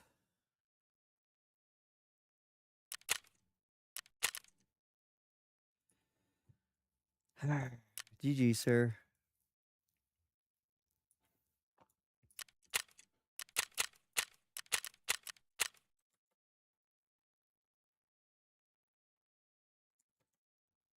(129 BCE), and Greeks are mentioned among the armed forces in the regions of Babylonia and Mesopotamia. It is likely that the old Seleucid system of Kleruki and Katokai, therefore, survived in the former Seleucid core and formed the basis of Parthian recruitment in this region. The kleros or katikos was an institution where a soldier was granted land within a kind of commons, whose produce and revenues supported their ability to serve full-time as a soldier. Larger grants to support cavalrymen or heavy infantry often came with provisions to assist in the maintenance of these soldiers, typically smaller farmers who owned land within these commons. These men were then called up for the campaign, and usually dismissed back to their homes when the campaigning season ended. Unlike the Seleucid or Ptolemaic armies, these men would not serve as pike-armed hoplites, but in the Italian fashion, armed with a large shield, body armor, heavy javelin and spear, and with a sword in reserve. The other system of recruiting semi-professional landed soldiers was to use an evolution of the Achaemenid Khataru system, whereby young men, typically around the age of 20, were recruited and made to serve for a certain number of years as full-time professional soldiers, before being granted land in exchange for their service, with the expectation that they would respond if called up for a campaign. Both of these institutions thus formed a sizable active reserve, much like a modern National Guard. The final major source of manpower for the Parthian military consisted of tribal groups and semi-autonomous cities and regions within the Parthian Empire. The largest of these were the client states, who answered to the Shahin Shah and could provide sizable armies, ranging from as small as 6,000 to at least 15,000, not counting Armenia. The large Parthian vassal kingdom of Media Atropatene could allegedly raise as many as 50 to 60,000 during a revolt. However, its manpower reserve in the service of the Parthians was typically much smaller, although still considerable.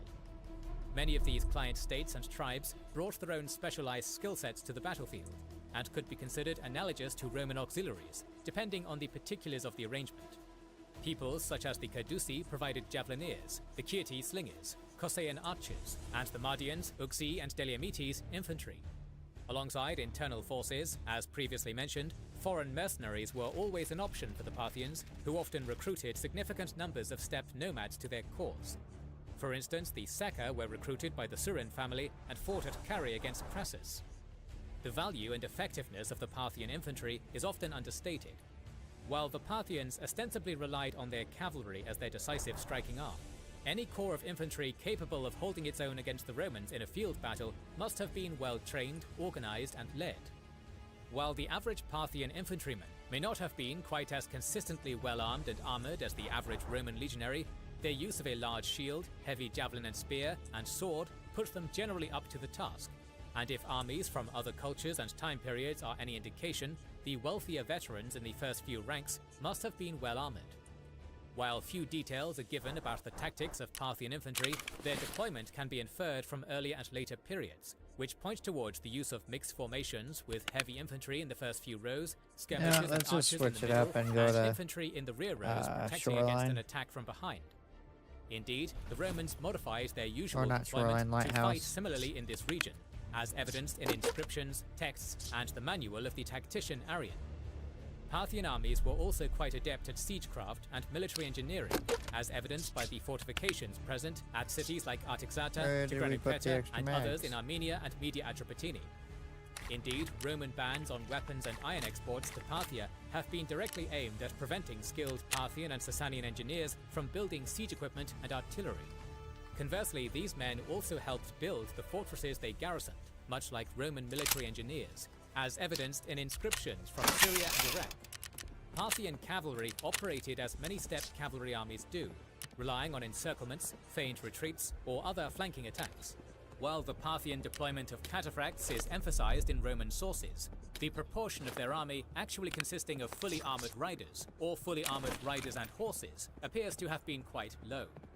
Serena's army allegedly only possessed 1,000 cataphracts, out of a total force of 10,000. While not insignificant, this broadly tracks with the norms of many pre-industrial societies using metal armor. These men would have been heavily armed and armored, riding on four-horned or high-backed stepped saddles, enabling them to use two-handed or couched lances, wearing helmets, mail, scale, or lamellar body armor, laminated plate or scale armor on the arms and legs, and armed with longswords, large daggers, and maces. The rest of the cavalry would be somewhat more modestly armored, with medium cavalry used for skirmishing and harassing, and horse archers supporting the cataphract formation. Parthian cavalry tactics are rather well known, thanks to the account of the Battle of Carrhae, in which the army of the Roman triumvir Crassus was famously annihilated by a Parthian host. Roman sources describe the use of wheeling and envelopment formations that match the Scythian and Allan drills of the much later Byzantine strategikon, telling of assaults that suddenly splayed out parallel to the battle line to reveal the oncoming mass of cataphracts behind the horse archers, or complete encirclements, where the cavalry fired into the surrounded Romans riding in concentric circles around them. These sophisticated and coordinated assault formations were enabled by an effective battlefield supply chain, where archers were resupplied by camels carrying quivers of arrows, as well as fresh changes of horse, as mentioned at Carrhae and by the later 3rd century Roman author Cassius Dio. The Parthians were also led by competent and intelligent commanders who knew better than to throw cavalry at solid blocks of infantry, particularly the Hellenistic phalanxes of the Seleucids or the Roman shield formations. Instead, the purpose was to weaken and expose points on the enemy line by softening them up with archers and launching a massed assault as an initial test to determine if the enemy army was low in morale, poorly trained, or otherwise vulnerable to breaking and running. If this tactic failed, the Parthians then resorted to hit-and-run tactics to draw the enemy out of formation. If this succeeded, then the wheel could break away once again to assault with cataphracts.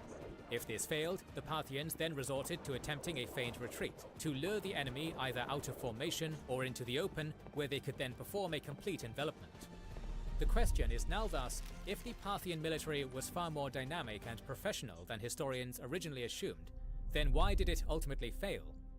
Unlike the Hellenistic armies of the Seleucids they faced before, the Parthians faced a more adaptable and capable military in the Romans, with an economic engine that outmatched their own.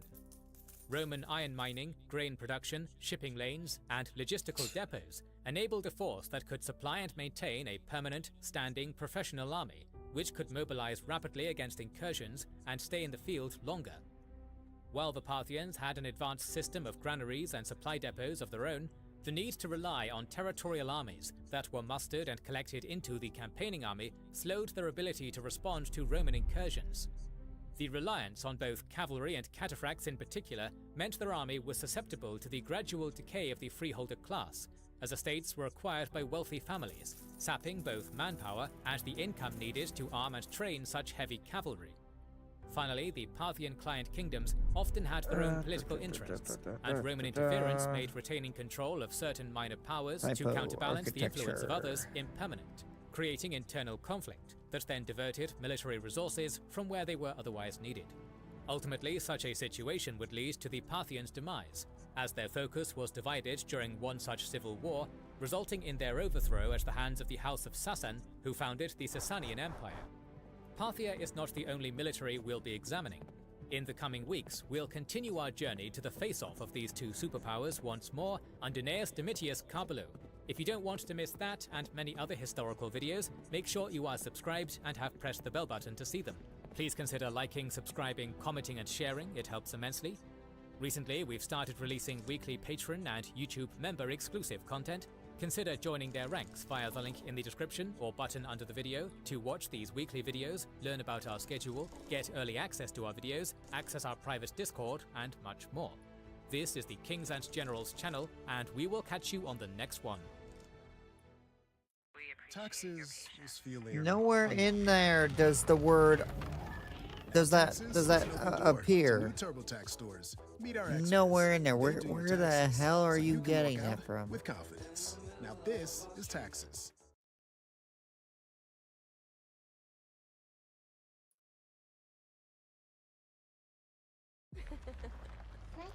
You're saying that's in question one? Honey. No, you never ever finished two.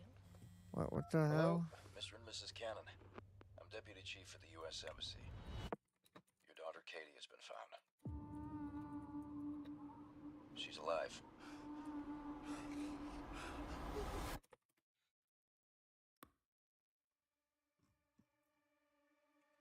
It's very important you fully prepare yourself for what you're about to see. By the late 1890s, the Chinese Qing Empire has been rocked by a string of disasters: a brutal civil war,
Oh shit, I killed him.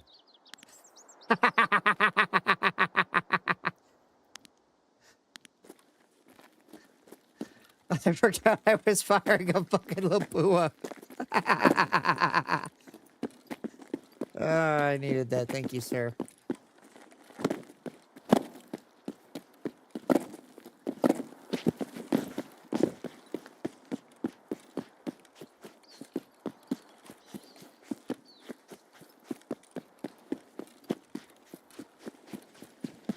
He saw me too.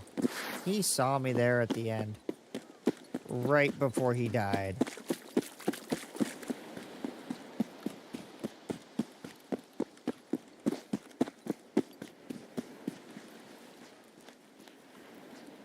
Well, the view right now is actually pretty nice. I like it. I like it. Yeah, let's go.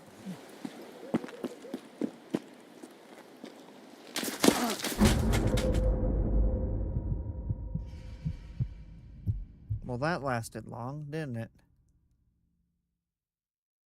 There had to have been someone else out there with the damn thermal. Because he was up top. I feel like he might have been cheating.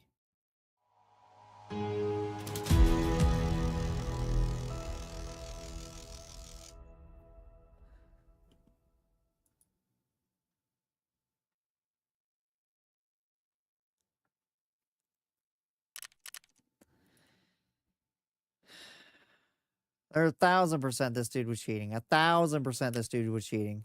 There is no doubt. 1,000,000,000% this dude is fucking cheating. Not that anything is going to happen to him, but 50 achievements with 400 hours. 50 achievements with 400 hours, Nikita. And you're not gonna ban him. Nope.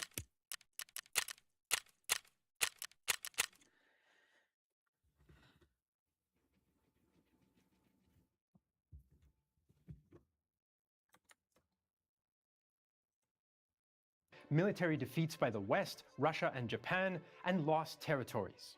Foreign powers forced Qing officials to sign unequal economic treaties, in spite of a US proposal for free trade. In response, Chinese intellectuals and politicians promote a self-strengthening movement to catch up with the foreign powers.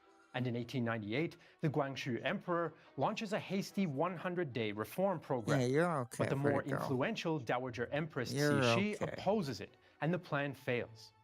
Meanwhile, Western and Russian companies build railways and mines and establish the legation quarters, special districts in Chinese cities for foreigners. The railways and other new technology disrupt the Chinese economy, throwing millions into unemployment and poverty. European and American Christian missionaries also bring change. By the mid-1890s, more than 2,000 missionaries have converted nearly 600,000 I don't have that question in Chinese. here. Missionaries reject Qing court's authorities and use their influence to protect Chinese Christians in legal disputes with non-Christians. They also oppose traditional ancestor worship, and some claim equality with Chinese governors or viceroys. This angers local landowners, traditionalists, and peasants. Some Chinese turn to secret societies for help against roaming bandits or privileged foreigners and converts. And the Big Sword Society kills 2 German Nowhere missionaries in these Shandong questions province in is 1897. that where are you It killing is in this Shandong from? province that the biggest secret society forms. They practice martial arts and call themselves the Did I Righteous like and post you the Harmonious wrong Fists, question block? but foreigners know them as the Boxers. The region is suffering from economic dislocation, religious tensions, the 1898 Yellow River flood, Yeah, and that's the not even 1899 question. I mean, drought. that's. Some believe the flood foretells the coming fall of the Qing dynasty. Refugees, unemployed young peasant men, and some landowners are drawn to the Boxers' message. The foreign devils are starting missions, erecting telegraphs, and building railways. They do not believe in the sacred doctrine, and they speak evil of the gods. Their sins are numberless as the hairs of the head.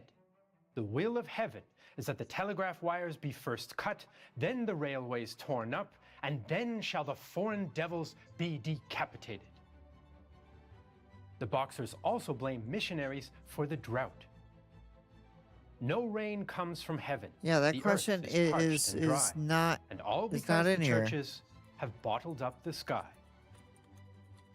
The Boxers are decentralized with many local groups. There's no overall leader.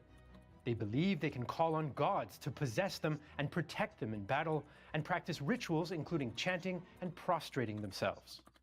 Boxers mostly target Chinese converts and Chinese working for foreign railways or businesses.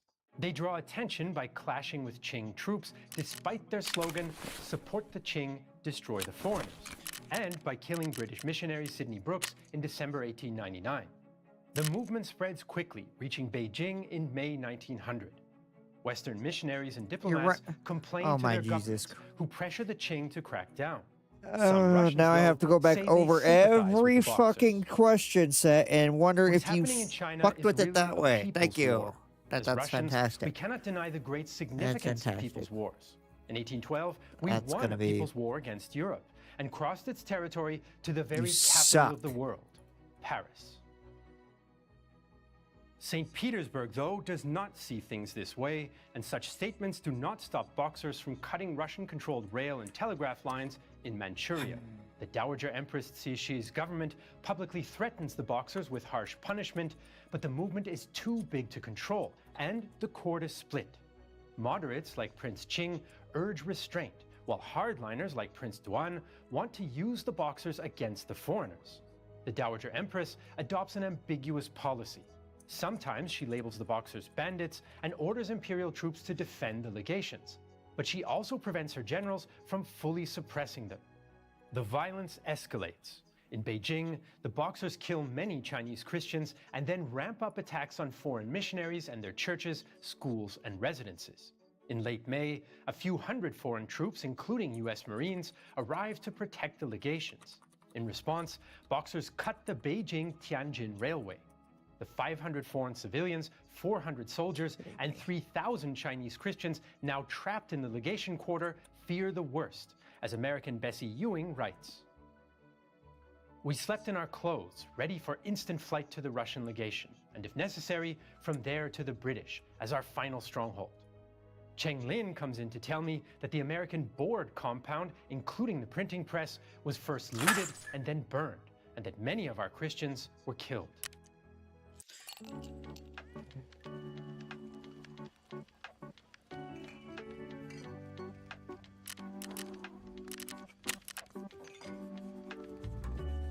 Oh, you only get that once you've done it. hunted, what's his name, 30 times or 20 times.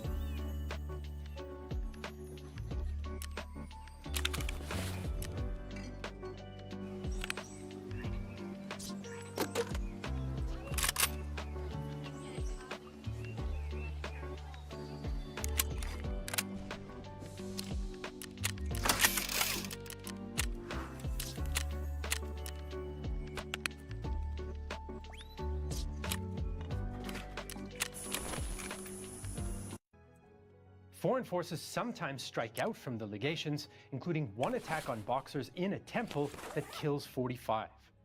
The US, Britain, Japan, Russia, France, Germany, Austria-Hungary, and Italy now form a loose coalition known as the Eight-Nation Alliance. They aim to suppress the Boxers and, as they see it, protect their citizens and property in a lawless China. As they gather warships off the port of Daegu, a message arrives from British Minister in Beijing, Claude Maxwell MacDonald.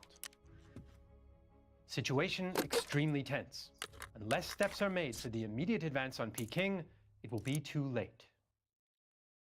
Alliance naval officers agreed to send troops to relieve the foreign legations in Beijing. In fact, they'll meet regularly in the next months, marking one of the first efforts at organized coalition warfare in the 20th century. Since their home governments are so far away, the Naval Council often acts independently. British Rear Admiral Edward Seymour leads a 2,000-strong force up the high river from Tianjin, including about 900 British, 450 German, 300 Russian, 150 French, and 100 American troops. Their train convoy leaves on June 10th, but it doesn't get far.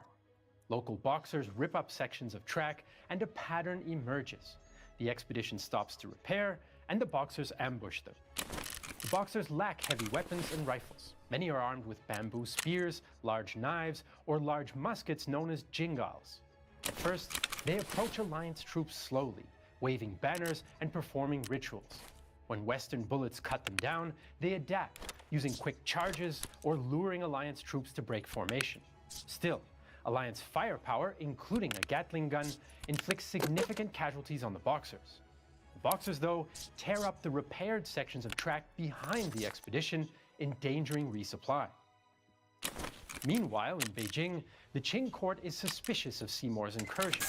Imperial forces don't try to stop Seymour, but they do plan to mine the high river and reinforce the forts at its mouth at Daegu. Alliance naval officers need the river to send more troops to Beijing, so they demand the Chinese surrender the forts or face attack. Just before the ultimatum runs out on June 17th, Chinese guns open fire on 9 Alliance vessels, which return fire. But the lone American ship stays out of the fight as it has orders not to attack. Within 7 hours, British and Japanese troops storm one fort, naval fire takes out another, and the final 2 surrender. The Alliance now controls the mouth of the Hai, but Seymour is still in trouble. On June 18th, 2,000 Boxers attacked the expedition at Langfang. But this time, 3,000 Chinese Muslim soldiers of General Dong Fuxiang's Gansu Braves army joined them. In a sign of things to come, poorly trained Chinese Imperial troops' rifle fire is inaccurate, but the artillery performs well, and they inflict 50 casualties. Seymour retreats towards Tianjin, low on food and ammunition. Before they can reach the city, they capture the Chinese arsenal at Shigu and shelter there, surrounded by 5,000 Imperial Chinese and Boxer troops. So Seymour's expedition has failed, and disappointed foreign residents in Beijing refer to him as Admiral See No More. The Alliance attack on the Daegu forts has succeeded, but it brings serious consequences. For the Qing court, Seymour's expedition and the attack at Daegu are grave violations of China's sovereignty, so the Dowager Empress decides for war. On June 21st, the Emperor issues an edict against the alliance. For the past 30 years, foreigners have taken advantage of China's forbearance to encroach on China's territory and trample on the Chinese people, and to demand China's wealth. They oppressed peaceful citizens and insulted the gods and holy men, hence the burning of the chapels by patriotic braves. Those others rely on crafty schemes. Our trust is in heaven's justice. They depend on violence, we on humanity. it will not be difficult to vindicate the dignity of our country. But the Qing court's position is weak. They are ethnic Manchus, and some of the majority Han Chinese resent their rule. Others refuse to join the war, like southern provincial governors, including Yuan Shikai and Li Hongzhang, who form a mutual defense pact. Confusingly, a week after the war edict, the emperor calls for restoring order and for some Boxers to be arrested. On paper, the Qing have over 300,000 troops available under overall commander Rong Lu, but in practice, only about 70,000 are ready to defend Beijing. The weaknesses of the Chinese army, though, make little difference to the foreigners trapped in Beijing, where the siege of the legations begins on June 20th. Just before the war edict, Dowager Empress Cixi instructs the foreigners to leave Beijing under escort of her army. But the foreigners are afraid, and a Manchu soldier kills German diplomat Clemens von Ketteler as he's on his way to meet Chinese officials, less than 2 weeks after Boxers killed a Japanese envoy. Boxers have also burned many buildings in and around the city associated with foreigners or Chinese converts, including burning converts alive inside their churches. The Boxers and Qing forces don't launch an all-out assault, instead slowly constricting the foreign pocket with small-scale attacks, rifle and shell fire, and setting fire to buildings. The Alliance garrison anchors its defense on the 15-meter-high Tartar wall and the northern cathedral, which is defended by French and Italians. Boxers and Imperial units advance barricades to inch along the top of the wall and dig underneath the cathedral to set off explosives.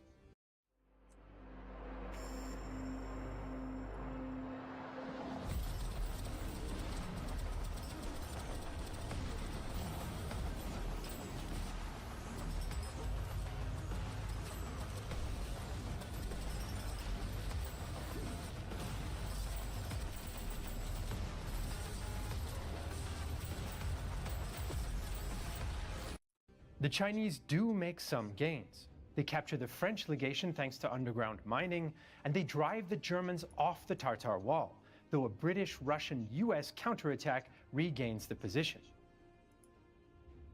Future US Marine General Captain John Myers plays a key role in the fighting. American Minister Edwin Conger tries to negotiate, but talks fail, and by mid-July, the trapped foreigners and converts are desperate. The Chinese have the strength to overwhelm their enemy, but they're not decisive. In fact, there's no direct order to besiege the legations. General Rong Lu holds back, as he feels China cannot win the war, and his troops even clash with some Boxers and Dong's Gansu Braves. As the siege in Beijing continues, the alliance gathers forces to relieve another siege at Tianjin. Soon after Seymour's doomed expedition leaves Tianjin on June 10th, Boxers and Chinese troops under General Nie Shicheng besiege the city's legation quarter and attack Russian troops at the rail station. By the end of June, alliance troops rescue Seymour's men and relieve the siege of the legations, including future US President Herbert Hoover and his wife Lou, who are among the 700 foreigners freed. But Chinese reinforcements bring their strength up to perhaps 25,000 Imperial troops and Boxers, and the attacks continue. American Wendell Brown comments on a Boxer assault. They move toward us led by huge figures in head masks and women in white turbans and red sashes carrying red and black banners. Groups of spearmen carrying red tasseled spears, jingaled crews, swordsmen, riflemen, and archers were flanked by bands of blaring trumpets. Chinese assaults put alliance forces under extreme pressure, but they hold on. On July 13th, about 7,000 alliance troops counterattack the city and its 5-meter-thick walls. In principle, they're under British General Arthur Dorward, but there are problems with command and control. In most places, intense Chinese fire, swampy ground, and a lack of cover cause alliance forces to bog down. The initial assault fails, but overnight... Alright, let's go die to the fucking hackers.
Oh shit.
Hey, sir, I slightly feel bad.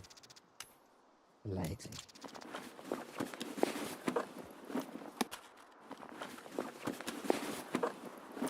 Wait, were you a USEC or a bear? Bear? Nice.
Eh. Yeah, we'll just stick with the M4.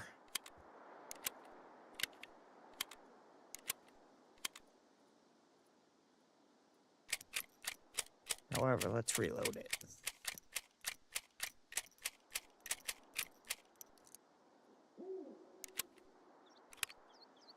I could have sworn I saw 2 of them.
feel like I've killed the only guy I'm gonna see.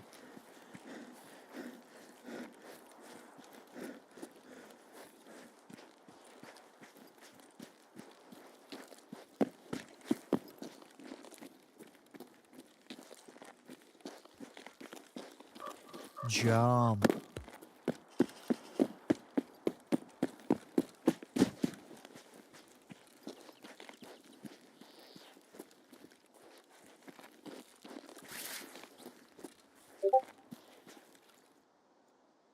Oh, what now?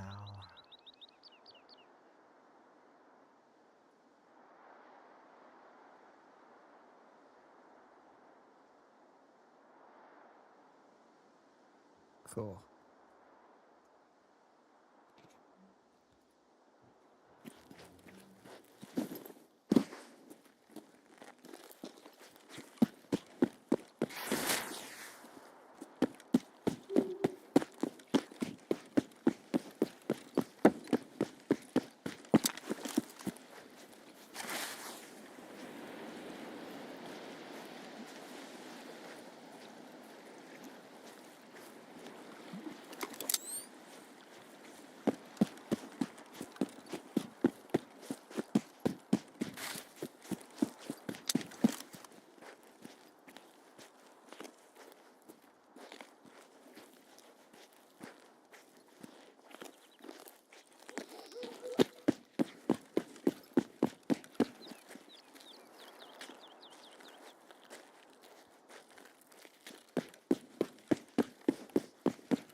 Had to have been a scav.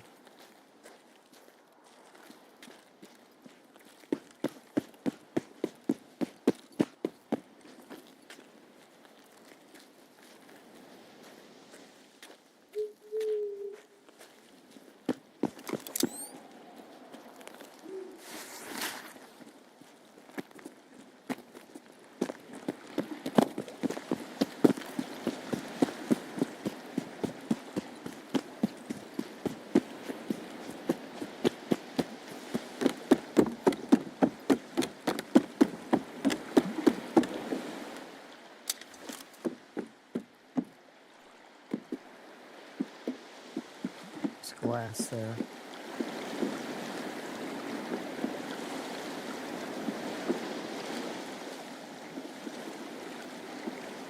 I have to become one with the water. Destroyer of worlds. Where's the way out?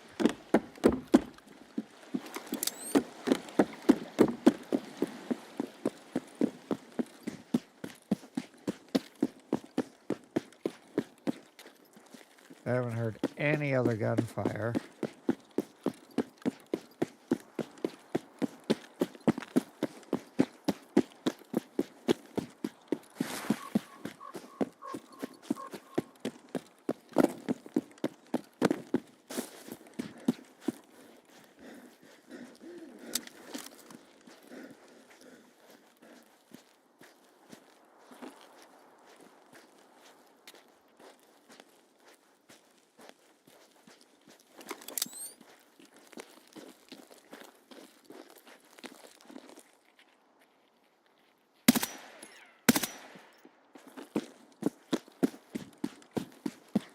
Dare you avoid my perfect aim?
night, a Japanese military engineer blows up a key gate, and himself, which breaks the Chinese defense. The next day, the city falls. Allied troops loot the town and fire on civilians, causing thousands to flee. They also capture the leader of an all-female boxer unit, Lin Haier, and probably execute her. She later becomes a Chinese folk hero. The Battle of Tianjin cost the Alliance 750 killed and wounded, nearly half of them Japanese. Thousands of Chinese soldiers and civilians are killed, and the town is in ruins. This main street and the surrounding houses were a holocaust of human life. A day later, that long thoroughfare was a slow-moving line of homeless, weeping human beings, their homes in ashes, without food, friendless, and in many cases, their kindred left charred in the ruins of their homes. Tianjin is a close-run battle, but now the Alliance have a secure base for another expedition to Beijing. As Alliance forces plunder Tianjin, diplomats and military planners on both sides spring into action. Even before the loss of Tianjin, the Qing court knows it needs allies, so Emperor Guangxu messages Japanese Emperor Meiji and proposes that he switch sides. Should China be unsuccessful in opposing the West, Japan's independence will also be threatened. So China and Japan are on the same footing and should put their differences aside to preserve their national existence. An alliance with Japan would succeed in dispelling the present troubles and restoring order. Emperor Meiji refuses and urges peace. Several court officials advise the Dowager Empress to make peace as well, but she has them executed and their heads displayed in public. Meanwhile, the alliance gathers an international relief force to march on Beijing. Germany sends fresh troops from Europe, but they'll take many weeks to arrive. Kaiser Wilhelm sees them off with an infamous speech on July 27th. No quarter will be given. Prisoners will not be taken. Just as 1,000 years ago, the Huns under their king Attila made a name for themselves, one that even today makes them seem mighty in history and legend, may the name German be affirmed by you in such a way in China that no Chinese will ever again dare look cross-eyed at a German. Afterwards, the German Foreign Office edits a toned-down version for the press. Back in China, alliance officers argue over who should lead the expedition. The Westerners and Russians don't want to serve under a Japanese, the Japanese don't want a Russian, and the French don't want a German. In the end, Russia supports Germany to spite Britain and Japan, and German General Alfred von Waldersee gets the job, but he won't get to China until September. British and American officers fear a fall start might expose the expedition to harsh winter weather, but the French and Russians argue that the summer heat and rains will be worse. When the British and Americans threaten to go it alone, the others agree to march now. British General Alfred Gaisley takes command of around 22,000 Alliance troops, half of what is considered necessary to take Beijing.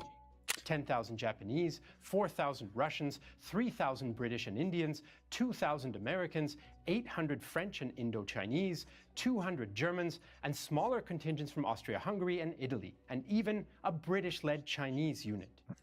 The relief force leaves Tianjin on August 4th, as U.S. Marine officer Smedley Butler observes. French zouaves in red and blue, blonde Germans in pointy helmets, Italian bersaglieri with tossing plumes, Bengal cavalry on Arabian stallions, turban Sikhs, Japanese, Russians, and English. Arknight's Enfield is giving out 135 free pulls right now for their official launch. That means the troops suffer badly from the extreme heat. Many drop out from exhaustion, and still others are struck by dysentery. Chinese troops block their path at the town of Peitsang behind earthwork positions, and they flood a part of the front line. When Alliance forces attack, the Chinese pin down the French and Russians who are caught on wet ground. But repeated Japanese assaults break the Chinese defense, and they pull back across the river. Casualties are about 1,500 on both sides. The next town Chinese forces choose to defend is Yangtsun, where they prepare similar defenses and flooded zones. This time, the British, Indians, and Americans take the lead. The Chinese fight hard, but their fire is inaccurate. British Indians and Americans compete to be the first into the Chinese line, and once again, Chinese forces retreat as they cannot hold their positions in close-quarter fighting. After Yangzhou, there's little organized Chinese resistance on the road to Beijing, as morale suffers and the Boxers melt away. Imperial advisor Li Bingheng now questions his support for the war. I have seen several tens of thousands of troops jamming all roads. They fled as soon as they heard of the arrival of the enemy. I have experienced many wars, but never saw things like these. Li kills himself the next day. Meanwhile, exhausted Alliance troops leave a, quote, trail of fire and murder in their wake as they march in alternating extreme heat and rain. They make little distinction between civilians, Imperial troops, and Boxers. All are seen as the enemy. Cohesion breaks down, as national contingents often don't coordinate their movements, and on hot days, up to 50% of the men fall behind. British Marine G.F. Cooper will later write, "It was what I should imagine an ice cream in hell would feel like." Still, by August 12th, the remaining half of the relief force reaches Beijing. Alliance leaders agree to attack together, but the Russians rush ahead and attack alone. The Japanese chase after them, followed by the others, as the great game for prestige overshadows military sense. Beijing's walls are massive, and the Chinese defenders stop the Russians and Japanese with heavy losses. But even a disorganized attack is enough against the dispirited Chinese forces. The Chinese commander leaves sections of the wall nearly undefended, and the British quickly reach the legations, followed by the Americans. There's a brief fight at the entrance to the Forbidden City before Japanese troops enter, but the Qing court has already fled. The Alliance conquest of Beijing is a disaster for the Qing, but it's not the only one. Chinese troops and Boxers also operate against the Russian presence in Manchuria, attacking rail lines and stations and killing Russians. In July, Chinese guns bombard the border town of Blagoveshchensk. In response, Russian Cossacks and civilians carry out a massacre of hundreds of Chinese civilians, including women and children, near the Amur River. The shooting went on for about half an hour, at which point the riverbank became strewn with a jumble of corpses. After the shooting, the commanding officer gave the order to use hand weapons. The Cossacks used their sabers, and the conscripts were ordered to kill the disobedient Chinese with their axes. The Chinese wept. Some prayed and made the sign of the Orthodox cross, but to no avail. Russian forces then launch an invasion of Manchuria with 100,000 troops. They smash the Manchu banner armies facing them, and fighting rages along the main railway lines. Russian troops burn towns, massacre more civilians, and steal valuable livestock. By October, they take the regional capital of Mukden. In and around Beijing, Alliance occupation forces also loot, rape, and pillage. They burn and shell villages and execute thousands as Boxers and Manchu officers, usually without any evidence. Foreign civilians and missionaries join in the looting and denouncing supposed Boxers. As in Manchuria, most of these crimes go unpunished. General von Waldersee is frank. If anyone at home is naive enough to believe that Christian culture and customs are being spread here, they'll be sorely disappointed. A comparable destruction has not occurred since the 30 Years' War and the plundering French under Louis XIV in Germany. Alliance troops do offer some humanitarian aid like vaccines and food, but the crush of destitute people seeking help worsens overcrowding. After months of brutal occupation, the Dowager Empress accepts defeat and agrees to the Boxer Protocols in September 1901. China will pay an indemnity of 450 million silver dollars over 39 years, allow Alliance troops to occupy strategic points, create a Ministry of Foreign Affairs, suspend the state civil service examination, renegotiate existing economic treaties, and prohibit anti-foreign groups. China cannot import weapons or materials to make them, must dismantle some fortifications, and must execute pro-Boxer members of the court. They also have to apologize for the killings of Alliance diplomats, build memorials to them, and prohibit Chinese from living in the legation quarters.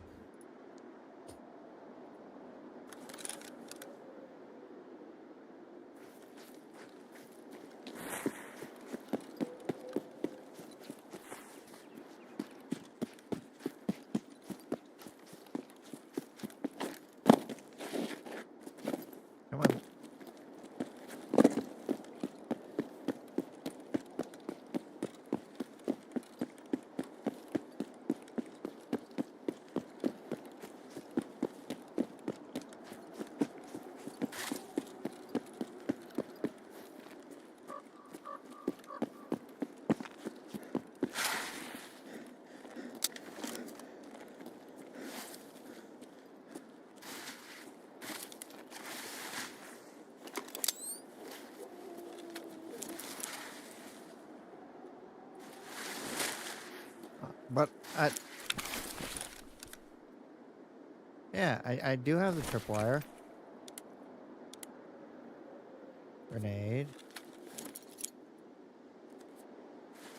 There we go.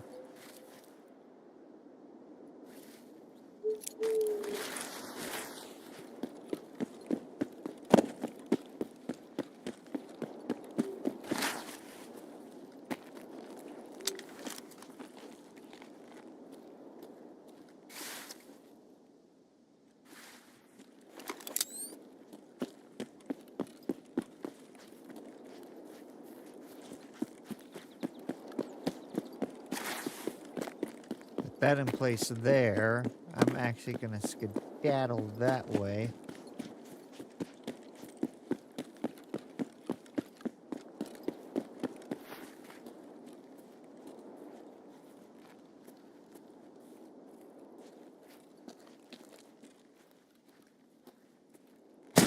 Oh, Jesus Christ! What the hell, man?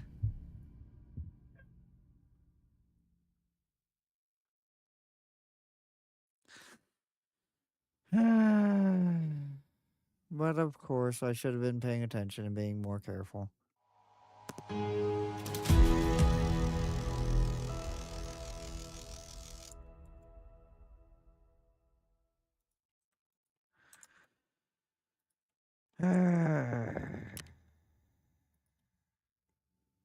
GG, sir. GG's.